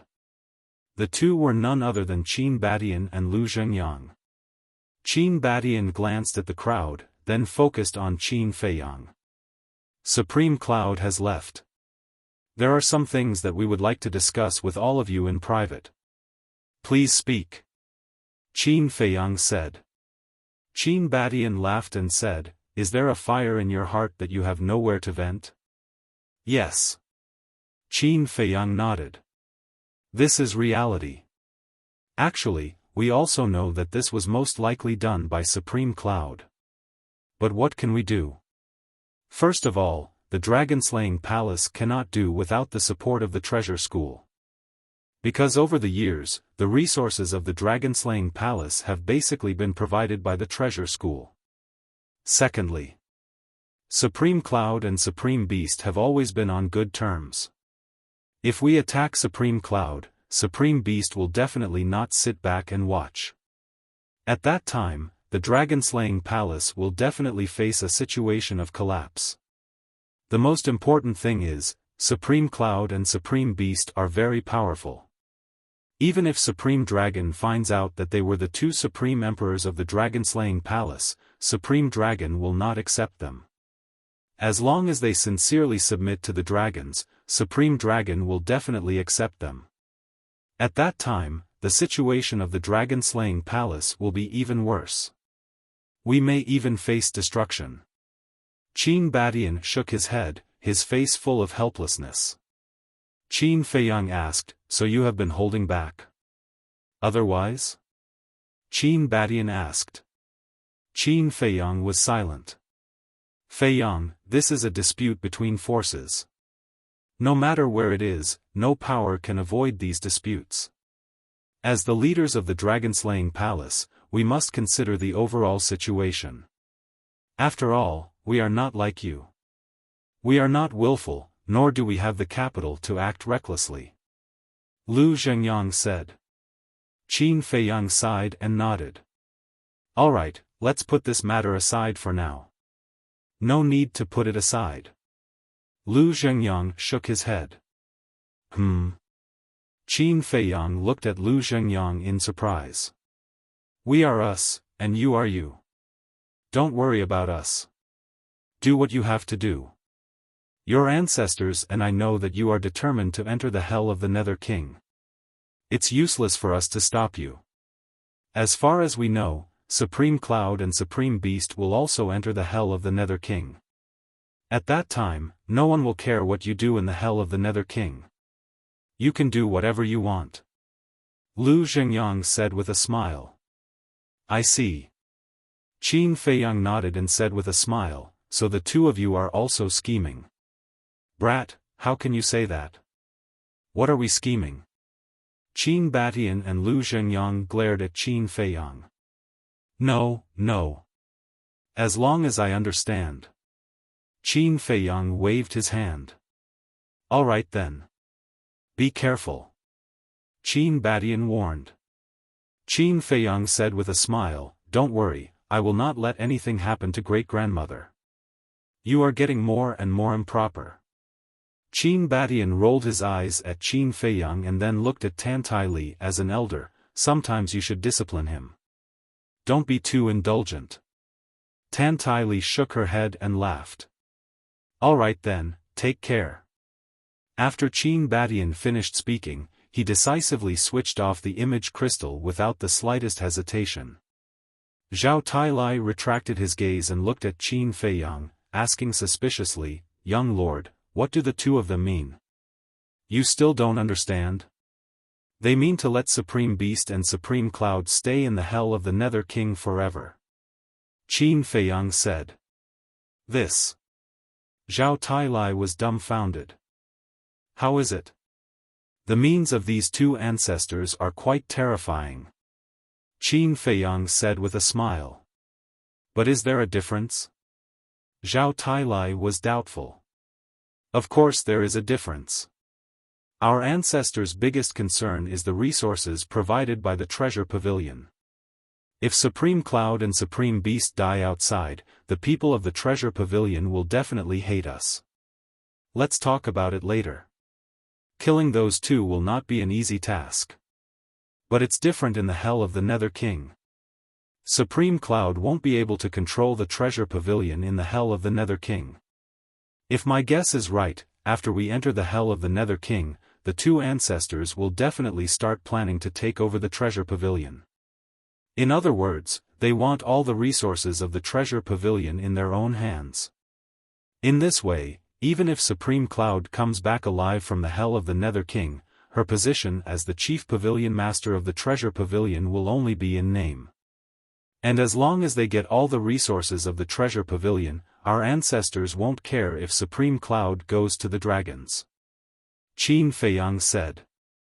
Zhao Tailai smiled. Hearing you say that, they are indeed quite powerful. You must be joking. If father wasn't powerful, how could he have achieved what he has today? Qin Rushuang said proudly. Yes, yes, yes. Zhao Tailai nodded repeatedly. But I still hope to control Supreme Cloud and Supreme Beast. After all, as our ancestors said, they are not weak and are the main fighting force against the dragons. Qin Feiyang said. Tan Tai Li smiled. Didn't your two ancestors say that as long as we enter the hell of the Nether King, you can do whatever you want? Let's wait and see. Try your best to control them if you can, and kill them if you can't. Qin Feiyang said. Hua Yi asked, but will Supreme Beast enter the hell of the Nether King? Yes. Supreme Beast's body and soul have been destroyed, and he only has a strand of consciousness left. I'm afraid he won't dare to take the risk. The five-clawed golden dragon said. That depends on how much he hates me. If he really hates me, he will go in. Even if he doesn't go in, as long as he can get rid of Supreme Cloud, it's still not bad. Qin Feiyang smiled faintly. Everyone nodded. Qin Feiyang sighed and looked at everyone. All right then, you guys go ahead and cultivate. I'll return to the Dragon God Palace first. Wait. Let's refine the Yin-Yang Chaos Pill and Supreme Nirvana Pill first. The Blood Kirin hurriedly said. So anxious? Qin Feiyang was stunned. Of course. The Blood Kirin nodded. All right then, after refining these pills, I'll return to the Dragon God Palace. Qin Feiyang smiled and turned to look at Hu Yan.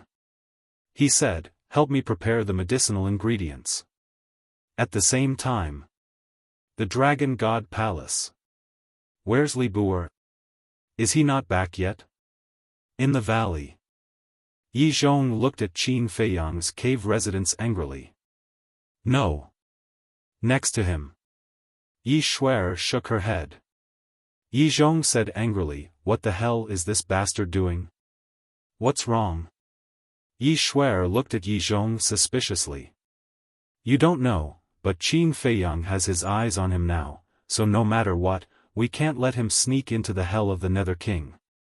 Yi Zhong said in a deep voice. Yi Shuer was stunned and wondered, why would Qin Feiyang have his eyes on him? Nonsense. This kid is causing trouble every day. How can he not be targeted by Qin Feiyang? Yi Zhong's face was full of anger. Yi Shuer covered her mouth and laughed. This is a good thing, at least it proves that Li Buer is indeed a talent. A good thing? Yi Zhong looked at Yi Shuer speechlessly and said, also, your great-grandfather, and second-grandfather can't stay at home and the Dragon God Palace. Yi Shuer was stunned and frowned. Don't tell me that Qin Feiyang has his eyes on us too. What else? This Qin Feiyang knows our family's situation like the back of his hand. He even knows about Li Buer giving us tea leaves. Yi Zhong said.